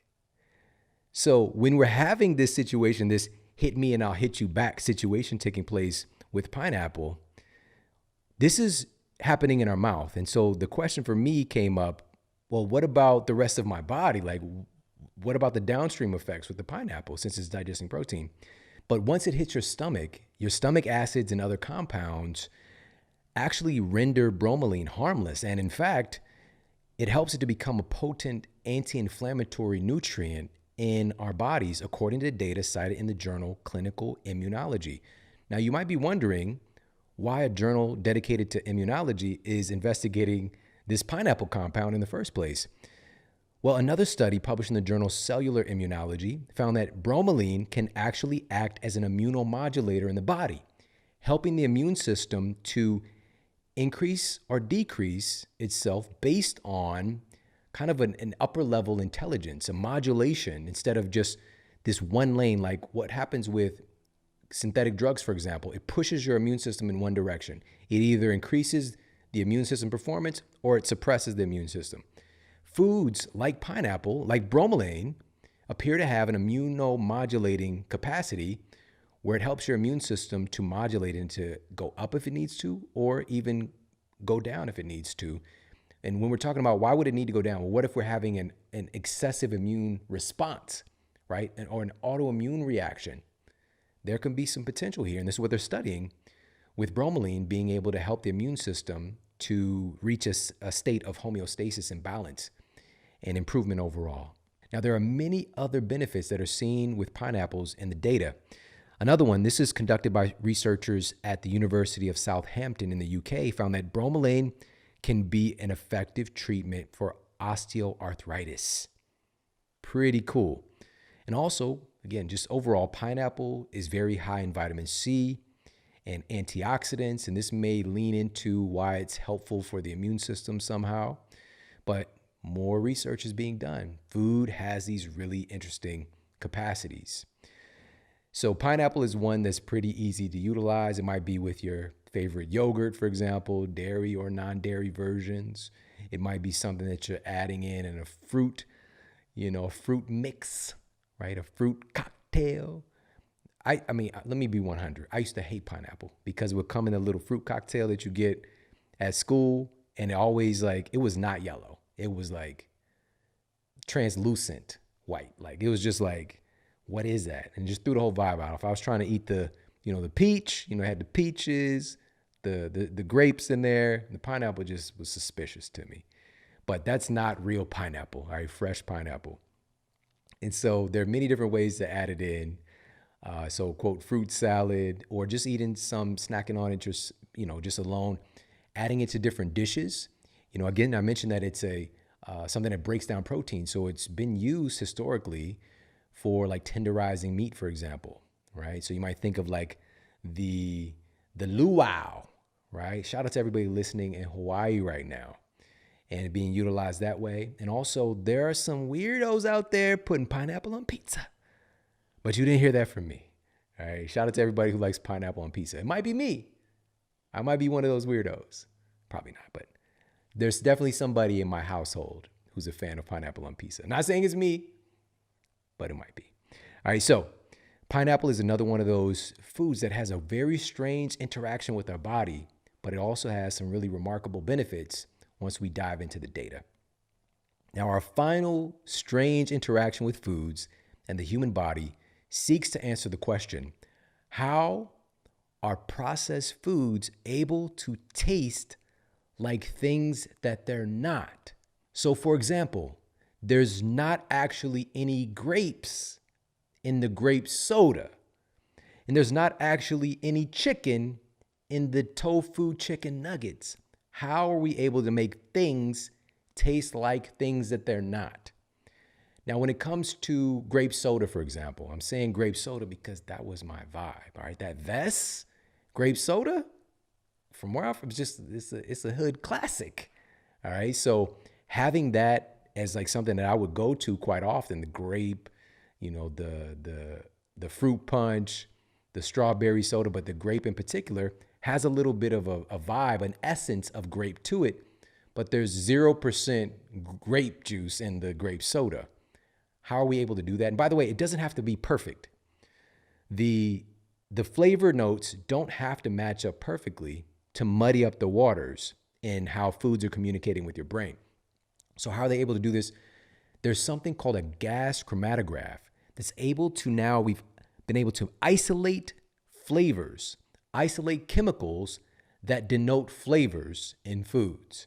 So food scientists have been able to use technology to isolate specific chemicals in foods and then put those chemicals into other things to make those things taste like things that they're not. All right. So making a chip taste like, there's like the chicken and waffles flavored potato chip, right? All these different crazy things that we're able to do. And again, this doesn't have to be perfect. Like the strawberry candy, the strawberry beverage doesn't have to taste exactly like a strawberry, but it's just enough to muddy up those waters of communication between the food stuff and your brain. Now, what do I mean by this? Well, we evolved eating food and having a very specific relationship to the flavors and nutrients in foods. And there's this phenomenon called post-ingestive feedback. All right, post-ingestive feedback. This is through our evolution. When we would consume a food, just say we consume a wild strawberry. When you would eat that wild strawberry, when our ancestors ate that wild strawberry, brought it into our system, this highly evolved, intelligent system, your physiology, your brain, and the mind in all of your cells is literally just kind of pulling out its own metaphorical notepad and writing notes that when I just ate this food and had this flavor, this strawberry flavor, a wild strawberry flavor, I got some vitamin C, I got some copper, I got these particular amino acids. And it's just literally taking notes, taking stored biological memory of what it got when it got this flavor. Right? So there's a post-ingestive feedback. Once we ingested the food, we get this feedback that these are the nutrients that come along with that flavor. And so whenever our bodies would become deficient in those nutrients, our physiology, our brain, our body, every cell in our body, we knew where to get that nutrient, where to get those nutrients, because we would evoke a hunger or a craving for those foods. This is how cravings evolved. Cravings aren't a bad thing. This would dictate and determine and assist and support our food choices. But this highly evolved system has been manipulated by the food industry to make us crave all of these crazy things that have never existed before, and has, again, muddied up the water of this post-ingestive feedback, because now we have things that taste like other things, right? And so there's another phenomenon called vanishing caloric density that's utilized by food scientists to manipulate our brains, because any strong flavor sensation, anything that really overwhelms your taste buds, we have a natural mechanism in our brains that trigger us to stop to the joy that we might be getting by having this food, to turn the pleasure off and start to make it not palatable. All right. So this is why, for example, you might not be able to eat a lot of fill in the blank food. So maybe it's that pineapple that we talked about earlier. There's only so much pineapple. Again, the pineapples have been kind of manipulated over time as well to be sweeter and all that stuff. But there would be a shutoff mechanism in our brain that's like, okay, that's enough sugar. It's enough of these nutrients. And also, of course, the pineapple is going to start hurting you after a while anyways. So these are all in the natural rhythm of things. But with this vanishing caloric density, food scientists have found a way to make, for example, a Cheeto, right? To make a Cheeto, which is an incredibly potent flavor sensation, to only trigger stimulation of a certain category of brain cells. Just enough to tickle them just enough, then adding in some other notes over here and creating this perfect combination where you can keep eating it and eating it and eating it and not really even realizing that you've tore through a whole bag of these things, right? You might have consumed hundreds of calories, but your brain is essentially tricked into thinking that it hasn't gotten many calories at all, because it's another post-ingestive feedback is the amount of energy that's coming in from the food. And so your brain is even getting tricked to like, this is just air, just chewing on some air, right? Keep eating. So this is just another one of those ways that our interactions with food often go on behind the scenes. Like, why are we doing the thing that we're doing? Why do we have this relationship with these particular categories of foods that we call processed foods? What's happening there? What's happening behind the scenes? And these are one of the things that we really need to address as a culture to help to move away from these things, to restore optimal function, to restore that true post-ingestive feedback and our powerful relationship with food and what our bodies really need. Because the reality is we've been manipulated. These food manufacturers have been manipulating our systems and creating a situation where our systems and our biology and the release of these different feel-good chemicals and dopamine has really run amok. We didn't land on Cheetos. Cheetos landed on us. So if you saw this, you see I did the Denzel Washington finger if you saw that. But it's true. These things have really taken over our culture. And how do we fix it? This is so simple. It's simple, but it's not necessarily easy because, again, it's immersed itself. It's really entangled itself into our culture. But a simple return to a healthy, quote, normal palate, normal interaction with real food takes place when we remove the abnormal foods. It's literally that simple. Healing starts to take place. Intelligence starts to reign supreme again. We remove the cause of the dysfunction. All right. But does this mean that we don't get to eat the most delicious foods we've ever had? No, this doesn't mean that. This doesn't exclude you from joy and pleasure. Matter of fact, it's opening the door. There are thousands of foods that you haven't even tried yet. Real whole foods. And the cool thing is that the best meal of your life is still to come. And that's so inspiring. And so getting this type of information, getting inspired, adding in some new things here or there. And also, again, let's remove the cause, move away from those things. Not to say that we can't even have them. I'm definitely not in camp like nothing, never, but I'm very much aware of it's not just having that experience, it's the downstream effects that can take place. And so really shifting and what we talk about in Eat Smarter is having this 80-20 principle, and really focusing on 80% of our foods coming from real whole foods, whole unprocessed foods, and then changing and dressing these foods up and creating incredible meals out of them, right? Sexy food, sexy time food. Not like the Colt 45, not like the Billy D. Williams trick. Like, it works every time. He's like pretending that this is going to be a healthy affair, but it's really just, some cheap malt liquor. Billy, you're not drinking that stuff. But shout out to Billy D. Williams. All right, but this is a true invitation into health and wellness, right? So being able to take advantage of the incredible foods that we have access to, and also just being a little bit more proactive at avoiding the things that really do have this very strange, twisted way that they interact with our cells. And even if we're talking about nutrigenomics and nutrigenetics and how they're affecting our genetic expression, right? This isn't a small thing, all right? But at the end of the day, even those processed food goodies, we can upgrade the quality of those things. We can use better ingredients for those things. It just keeps getting better and better. Peer-reviewed studies have shown that each of these have, again, proven detrimental impact on your gut bacteria. All right, the same gut bacteria that communicate with your cells in your gut, creating your sleep-related hormones and neurotransmitters. These are proven. Agricultural chemicals, pesticides, fungicides, herbicides, rodenticides. Side means to kill. It means to kill, right? The suffix side means to kill, but it's not going to kill anything in you. It just kills the little pesties. You're made. We are more of these single-celled organisms than we are human cells by far. All right. Our microbiome is that. It's these very small entities that are very susceptible to chemical exposure. Most agricultural chemicals, the vast majority of the thousands of them, thousands approved for use for growing human food by our EPA, right? Environmental Protection Agency. Why are they allowing so much? I thought you were going to protect me. I'm part of the environment. EPA? Nah, it doesn't work like that.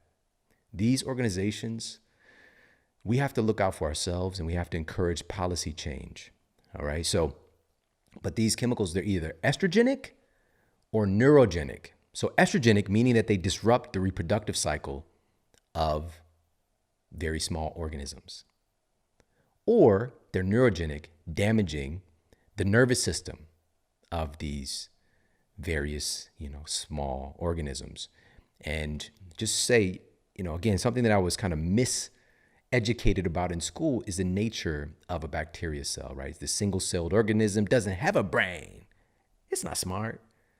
Oh, now we know. The bacteria communicate with each other. They respond to pain. They respond to changing conditions. That sounds very similar to a nervous system to me. We might call it something else. It's not human. But these things, now again, they're proven to cause significant damage to us. I talked about recently chlorpyrifos, one of the most widely used pesticides, and the multiple studies showing how it's caused significant brain damage to children. Pregnant mothers who are exposed to this chemical, again, approved by the EPA. It's red tape right now. It's supposed to be banned. It's at the Senate floor. It's at the courts, whatever. Why isn't it just gone? It's all of these politics, man. It's all these politics. And also skyrocketing rates of miscarriage, right? It's damaging the development of the nervous system of our babies. It's crazy, right? So to say that these things are damaging our microbiome, it shouldn't even be complicated to understand. Also, processed foods. What does that even mean? What is it? Trust the process. Not when it comes to food. Not when it comes to food.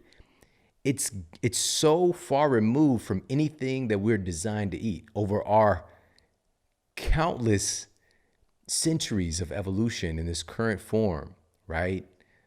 We've got Homo erectus, right? Homo sapien.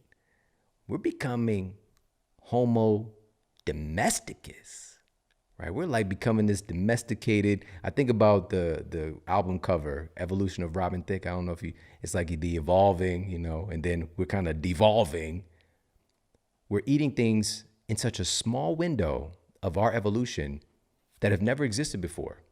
You know, it's so far removed from actually being real food. It's just chemical and crazy processing to the degree that this corn ends up being put through so much manipulation that now we've got Captain Crunch. That Captain Crunch doesn't look a damn thing like corn, right? But it's derived from corn. Somehow, trust the process, not with this. Trust the process in life and other things, but not with food. Don't trust the process. But not to say, again, you can if you're into crunch berries, it's okay. But we want to make sure that that is the exception and not the rule. Myself, my family, where I come from, it's the rule. We'll just say if I have 30 close family members of mine growing up, 28 of them are obese. I grew up in this. This was just normal, all right? Knocking down, man, I'll eat a half a box of cereal easy. Like that's a regular. And don't let me get some good cereal, because a lot of times we had the off-brand stuff. You know, I didn't get Captain Crunch. We had King Vitamin. True story. King Vitamin was not as tasty, all right? Some of the stuff was equal. You know, it's comparable, all right? You know, we had we didn't have Tony the Tiger. We had, I think it was like a polar bear, right? It wasn't Frosted Flakes. It was like Sugar Flakes with the polar bear. Polo the polar bear. They're good, right? He's changing the motto, everything. But anyways, this is just what we were inundated with. You know, nearly every meal that I ate was processed foods, and wonder why we were in such a poor state of health. These foods are also destroying our bacteria cascade and really feeding opportunistic pathogenic bacteria who look for weakness in our system. It's just how nature works. So these are the things destroying our microbiome, destroying our sleep quality. We want to be more cognizant of these things so that we can avoid them. Also, haphazard use and repeated use of antibiotics. Now, at this point, for all of us, we should really get this.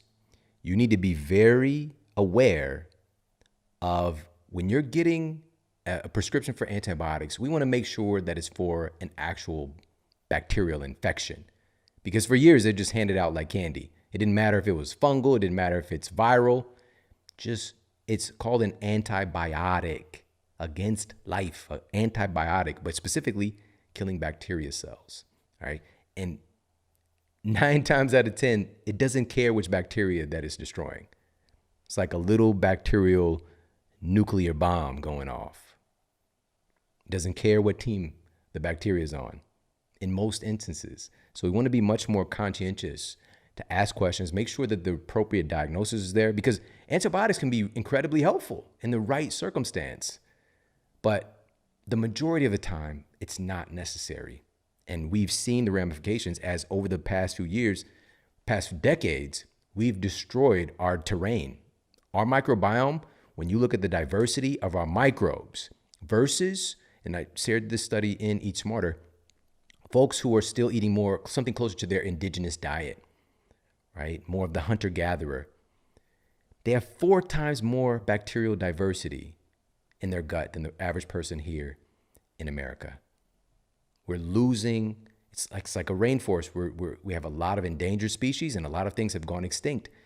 And as the data very clearly shows, and again, we shared multiple studies on this, just incredibly eye-opening in the book. As your microbe diversity goes down, your rate of obesity goes up. As your microbe diversity goes down, your rate of insomnia goes up. Your rate of heart disease goes up. Your rate of diabetes goes up. Our microbes matter, all right? Trust the process, but not with your food, all right? So haphazard use of antibiotics as well. We want to be more aware of that. And again, there's a list of some other things that we need to be more conscientious about and careful about so we're not destroying the very microbes that are helping in the process of creating our sleep-related hormones and neurotransmitters. Now, on that note, let's dive into some more of the good sleep nutrients and specific foods for us to target to improve our sleep quality. The next one I want to talk about is one of the 9 essential amino acids. It's essential. That's a powerful statement. Now, I believe that in the next few years, we're going to move away from this term of being an essential amino acid as if the other ones aren't, because many of them also play absolutely essential roles. But this one already gets that moniker. It already gets the name tag. It shows up at the event. It's like, I'm essential. I'm a speaker here. I'm VIP. All right. And this one, it's essential also noting that it must be obtained from our diet. Our body's not just readily wishy-washy making it, because our body can actually make quite a few different nutrients. Really, really wild stuff. And this nutrient, the specific one that we want to target for our sleep quality, one of the 9 essential amino acids, is tryptophan. A tryptophan deficiency has been found to create disruptions in our REM sleep, our rapid eye movement sleep, while also improving tryptophan levels have been shown to reduce wakefulness at night and increase mental alertness after waking up in the morning. This is according to data cited in the journal Nutrients. That's pretty cool. Tryptophan. Now, if this isn't remarkable enough as it is, all these benefits that we see with tryptophan, as you'll recall earlier, we talked about how serotonin is a key building block of melatonin. Well, tryptophan is a key building block of serotonin. All right, it goes tryptophan, serotonin, melatonin. All right, your body needs, this is why I'm specifically targeting this nutrient, is that your body needs copious amounts of tryptophan. It's used for a lot of different processes. So this is something to be more intentional about, including more of these foods in your diet that are rich in tryptophan. Again, within the bounds of your particular diet framework that you might be subscribed to, or allowing yourself to maybe experiment with some other foods that might just hit a real powerful sleep note for you and improve your sleep quality. So some of the best sources of tryptophan include, there's the stereotype with the turkey, all right, tryptophan and the itis, right? You get that turkey nap on game day, but it's not from the turkey. Let's be honest, all right? It's from the sheer amount of food that we eat, because it's as if we're basically eating like we're not going to eat again till next Thanksgiving. All right, we got to just pack it in. That's why we're sleeping. But turkey, chicken, lobster, eggs, cheese, tofu, chocolate is a really great source of tryptophan. But again, we want to get the best stuff, the best quality. Chocolate comes from a plant, cacao, these little cacao seeds. Spinach, another great source of tryptophan. Pumpkin seeds, excellent source of tryptophan. Peanuts and also spirulina is a really good source of tryptophan as well. Right, that super green algae. All right, so those are some more foods to include, an array of them, or again, this is something, whatever fits into your diet framework. But we want to make sure tryptophan is very important for improving our sleep quality. All right, we're going to jump to the next one. And again, when I was in school, I paid for this education, but I was really miseducated. I paid. And now for the next nutrient and specific foods that we want to look to targeting for our sleep quality. This is another major point that when I was in my traditional university nutritional science class that I paid for, I paid to be miseducated. I was taught we need to get our essential nutrients, vitamins, minerals, get a multivitamin, get a multi, right? It's got everything you need. Well, here's the problem with that. When we're getting our calcium from a multivitamin, multimineral, when we're getting our vitamin A, when we're getting our vitamin C, is it the vitamin C that we actually need? Is it the vitamin C that we're deficient in? Because there's multiple types of vitamin C. There's multiple types of vitamin A. There's multiple types of not just the B vitamins, but even within the category, the subcategory of B vitamins, B12, there's multiple types of B12. There's multiple types of vitamin D. There's multiple types of magnesium. The intelligence is not there in the damn Centrum Plus formula. It's just not. That's why food is so powerful. It's got it all. And it also has these cofactors, these biopotentiators that make it work better in your system. That's how powerful food is. We evolved having food, not Flintstones vitamins. That's new. Not to say food-based multi can't be helpful, but we don't want the synthetic garbage. And we want to make sure that we have an array of these nutrients. So I just want to preface by saying that. So when I talk about this specific B vitamin that we know has a deep connection to our sleep quality, that we want to look at food first. All right. And this vitamin is B6. All right. B6. Now, vitamin B6 is a critical cofactor in the tryptophan serotonin pathway. Coming into the game in its short shorts, in unsuspecting demeanor, vitamin B6 plays the role of John Stockton, making the big assist in the production of both serotonin and melatonin. Low key, you wouldn't even know it. Now, when your system is jazzed up, shout out to the jazz, John Stockton. You see how I layered that? That's an Eat Smarter, baby. This essential vitamin helps to modulate your body's stress response and relax your nervous system.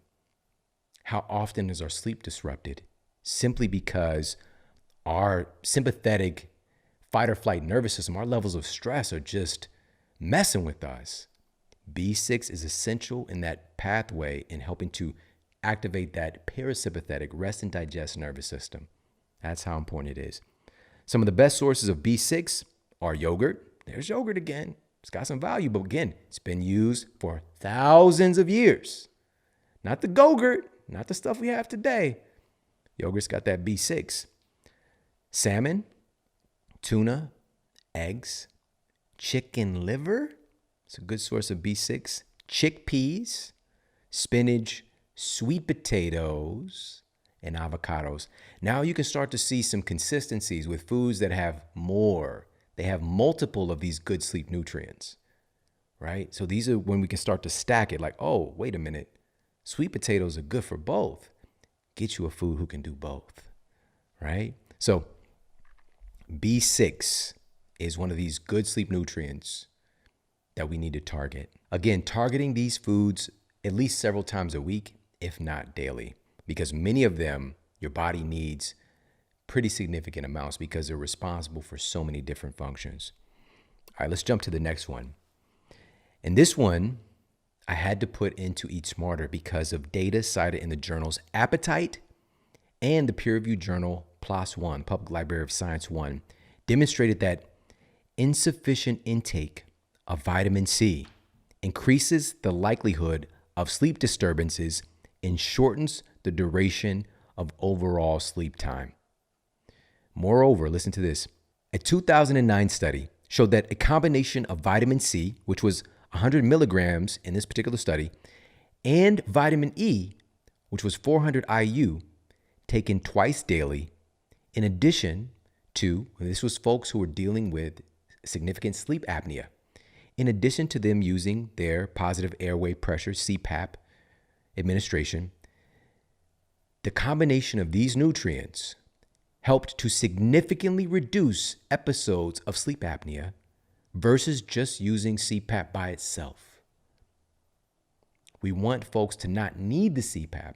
We want to be able to help to reduce body fat, to improve oxygenation of their brain, to actually enable them to get efficient sleep cycles so that they're healthier.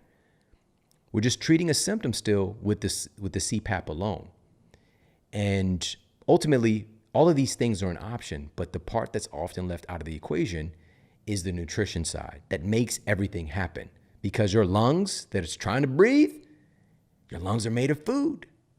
Your brain that's running all these processes, it's made from food. It's made from these specific nutrients. So just wanted to add that piece in because a lot of folks are dealing with sleep apnea today. It's one of the, again, just rapidly growing. This didn't exist before at this level. It's just at an epidemic. And we want to be able to get folks better sleep so that they can feel better and be healthy. So also the inclusion of vitamin C and E improved sleep quality for study participants and decreased daytime sleepiness. So they had more energy throughout the day. Vitamin C is that deal, all right? But it's another one of those things we need copious amounts. It's used for so many different things. But again, we generally, when we hear vitamin C, we probably think about the immune system. Yeah, it's a lot going on with that. Immune system stress. But also, it's important for regulating our sleep quality. Great sources of vitamin C include just everyday foods that a lot of folks know about, like bell peppers, green leafy vegetables. I don't think a lot of people realize green leafy vegetables are a great source of vitamin C. Broccoli, really good source of vitamin C. Kiwis. Shout out to kiwis. Underrated. Strawberries. Citrus fruits. I think we generally identify citrus fruits as being like the vitamin C food, but there are many that have many foods that have more vitamin C content, but these are good too. Papaya is another great source of vitamin C. Then there's superfoods, right, that have this incredible concentrations of vitamin C, like camu berry, amela berry, acerola cherry, many others. So, but these are foods that even myself personally, I'm finding creative ways to get in vitamin C dense foods. I've seen it firsthand, clinical practice, getting somebody's vitamin C levels up, improving their sleep quality. I've seen it time and time again. It might just be the one thing, they're doing all of this stuff right, but a simple vitamin C deficiency, helping them to sleep better at night. All right, next up, I'm going to provide a specific food for a specific sleep scenario. Because getting a good night's sleep is one of the most effective treatments for things like colds and flus. But unfortunately, sometimes being under the weather can cause problems with you getting good rest to help you to recover. So in that specific scenario, if you need a little assistance to sleep better when you're dealing with symptoms, and as well as your family members, your kids, like a grody cough and sneeze and just an inability to breathe well and to sleep well, look no further than your favorite beekeeper. A randomized, double-blind, placebo-controlled study revealed that honey is able to outperform a placebo and significantly reduce cough frequency and severity at night, and was found to improve sleep quality. Honey is also a remarkable source of antioxidants, and it's even been found to help to reduce things like blood fats when used as a replacement for sugar. And all of this is pretty sweet. But again, what are we doing in terms of reducing coughs and helping to sleep at night? We turn to these, quote, cough syrups that have these insane, let me just share with you. We're just talking about one of the populars, right? That NyQuil. Ingredients in some of the most popular conventional cough medicines, FD&C Blue #1, Red number 40. What is it? High fructose corn syrup. All right, they're not even trying to hide it. They got that fructose. They got that high fructose in there. Propylene glycol. Just Google propylene glycol and antifreeze and enjoy. Saccharin. All right, so we want to avoid these things. How are we trying to get better, but we adding in things to make us worse? Again, many of these things damage our nervous system, damage our microbiome, and it's coming along with our quote medicine. We have to do better. And what my family uses and what we keep in our cabinet is this incredible bee-soothed cough syrup made with high quality honey and some of the most powerful immune supporters on top of that. First of all, you want to get honey that does not have, that's third-party tested, doesn't have lead and pesticides. Unfortunately, this is common in that industry now at this point. So it's third-party tested, and it also has this incredible combination of other immune supporters. So it's pure, high-quality honey, elderberry, chaga's in there. You got chaga, propolis, which also has powerful antiviral capacities as well. And this is seen in the peer-reviewed journal Antiviral Chemistry and Chemotherapy, revealed that propolis has significant antiviral effects, specifically in reducing lung infections. Come on. This exists and it's real and it's natural and it doesn't have all that craziness in it. So again, this is called bee-soothed cough syrup. All right, bee-soothed cough syrup from Beekeepers Naturals. All right, no drugs, no dyes, no chemicals, no refined sugars. This is what you need to have, especially during this time of year. Just have this around in case you need it. All right, go get you some like right now. Bee-soothed cough syrup.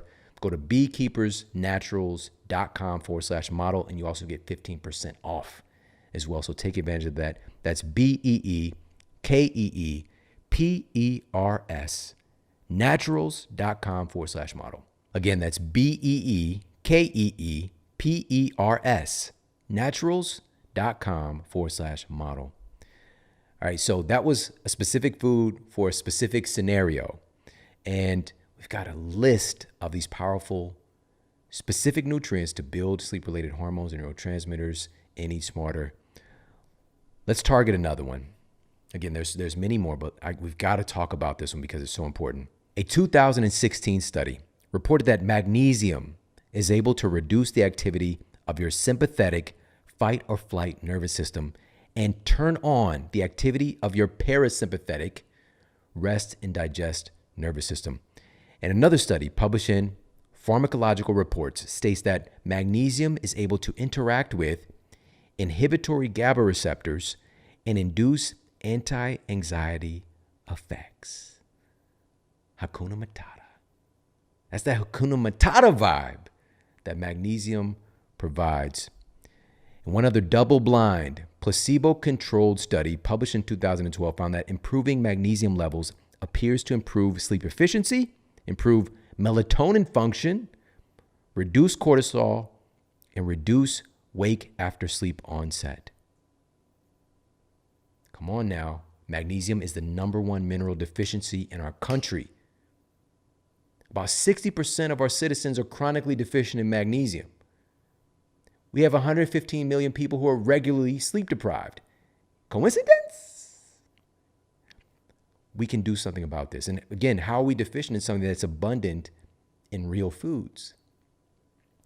Now, magnesium, the reason that it's so powerful and so essential and so needed, and we also have the big deficiency, is because it's responsible for so much. Magnesium, we now know that it's responsible for over 650 biochemical processes in the human body. That translates, what does that mean? That translates to mean that that's 650 things your body cannot do if you're deficient in magnesium, or can't do effectively. The human body is resilient. It tries to find a way, but 650 processes in your body that we know of now are dependent upon magnesium being present. Food first, What are some excellent sources of magnesium? Again, I'm stressing really how important this is. In this category of eat these foods to improve your sleep quality, foods that have excellent dietary sources of magnesium include avocados. Coming in again. Get you someone who could do both. Get you a food who could do both or three. Pumpkin seeds are great sources of magnesium as well. Almonds, great sources of magnesium. Dark chocolate, chocolate's there again. It's a really, really great source of magnesium. Leafy greens, anything that's green. It's that indication from food because colors indicate nutritive value as well. We didn't get here without instructions from nature, right? It's telling us that we get feedback from the way food tastes. It's something called post-ingestive feedback. As we evolved eating natural foods, when we would eat a food that we happened upon, our body would effectively take notes. It'd like take a little sticky note and write down, okay, so I just came across these berries. I just got a little bit of copper. I got a little bit of magnesium. I got a little bit of vitamin C. And it creates flavor sensations, connections, and cravings and desire for certain foods based on the nutrients that our bodies needed. But food manufacturers have muddied up the water of that communication. We can clear it up by eating real foods. And our body's getting attuned again to knowing that this specific flavor that the food is attached to is associated with these specific nutrients, but also the way that the food looks. The colors are indication of nutrients. Anything that's green, especially leafy green vegetables, spirulina, great sources of magnesium. Chlorella, AFA, blue-green algae. But also in that kind of black and brown category, as I mentioned, chocolate, black beans are also a great source of magnesium. Fatty fish are a great source of magnesium as well. And as I mentioned already, super green, dense superfoods like spirulina, chlorella, all great sources of magnesium. We need to be very proactive at including many of these foods. And as mentioned, we go through many more of these good sleep nutrients in Eat Smarter, and also some of the other things for us to be more intentional about just managing a little bit better, because some of the things that we can be consuming on a regular basis could be destroying our sleep quality and we don't really even realize it.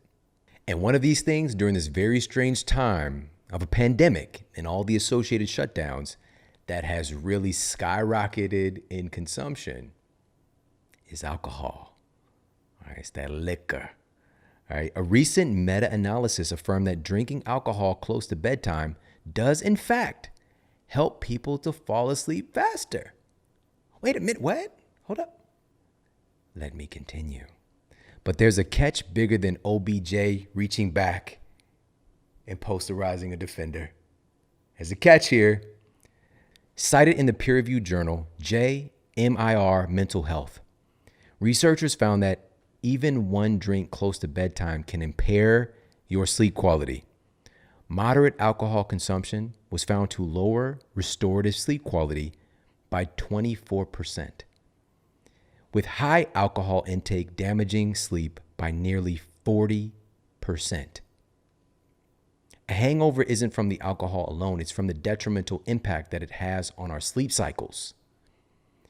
Specifically, alcohol is known to create disruption to our REM sleep, right? It's called the REM rebound effect that we see with the consumption of alcohol close to bedtime. With alcohol in the system, even after the person is asleep, because again, it helps us to fall asleep, our REM sleep is delayed and or suppressed, leading to insufficient recovery of crucial brain and bodily functions.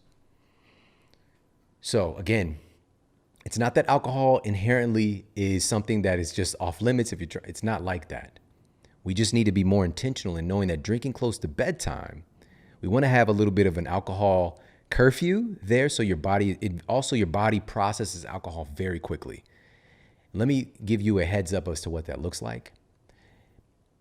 Alcohol this is so powerful what I'm about to tell you, and this is things that are highlighted in Eat Smarter that you just don't hear anywhere else. Your body, unlike the other macronutrients, fats, carbohydrates, proteins. Water is a macronutrient. Alcohol is also a macronutrient. It is an energy source.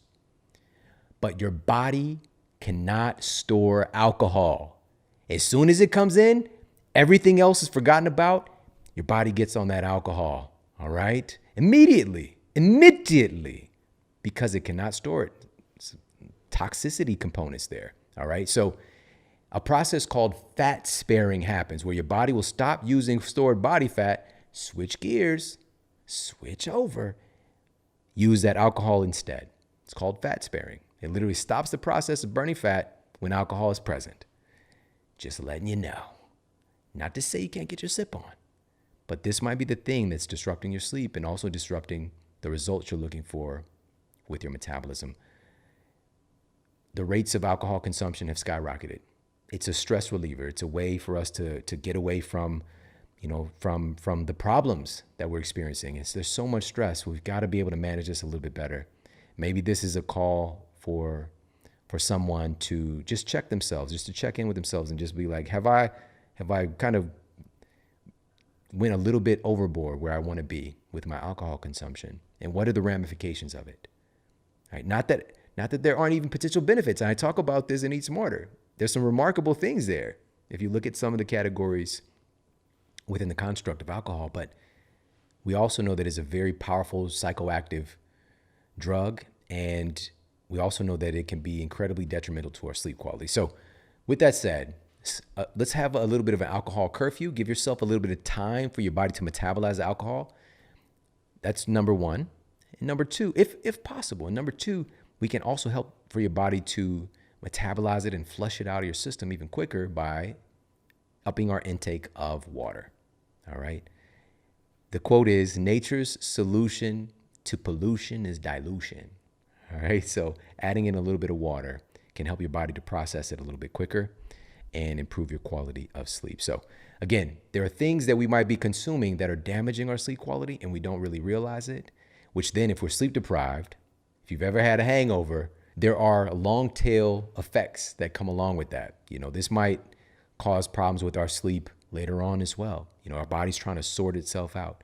So maybe we can break that pattern a little bit. And again, being more aware of the things that might be damaging our sleep and adding in more of the things that improve our sleep quality. Because again, all of these processes are happening based on food. Sleep-related hormones, neurotransmitters, our bacteria, our gastrointestinal tract, our brain itself is made from food.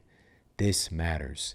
And this is the power that food has to affect so many different areas of our lives. And I'm just going to share a couple more very specific food sources that we can imbibe, that we can utilize to improve our sleep quality. And one of those, this is one of my favorite things. I have this most days during the week. Just about everything I try to cycle and not like just use this thing all the time. But this is in the category of well noted. It has thousands of years of documented use. Thousands of years. We can't say that about hardly anything. But this is in the category of what's known as adaptogens, and or having these kind of tonifying effects where the more you use it, the more benefit that you see. But I still like to cycle things. But again, most nights of the week, probably 3-4 nights a week, I have this about 30-45 minutes before bed.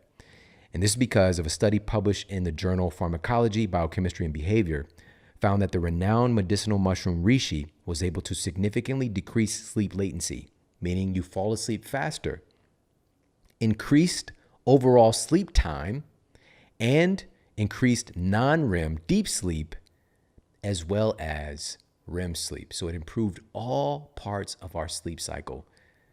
That's incredible. This is something that everybody should know about. And again, but the quality matters. Don't just go out and get reishi. Just because whatever, we want to make sure that it's done right. And the reishi that I use is dual extracted. So meaning it's a hot water extract and alcohol extract. This does not mean that alcohol is in it. The alcohol is gone, but it's used to extract it from the mushroom. And this has been done for thousands of years because there's different nutrients that are unlocked from the reishi through different extraction methods. You can't get everything out through one method.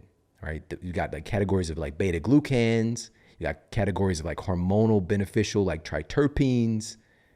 You get all of it when you get 4-sigmatic reishi. They do a dual extraction, super easy little packet to have a reishi tea in the evening. All right. And that's 4sigmatic.com/model. It's FOURSIGMATIC.com.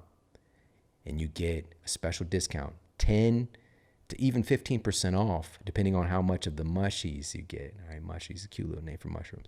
But reishi is one of my favorite things. Now, just to be clear, reishi doesn't mean delicious. All right. It's a very herby, it has its own flavor to it.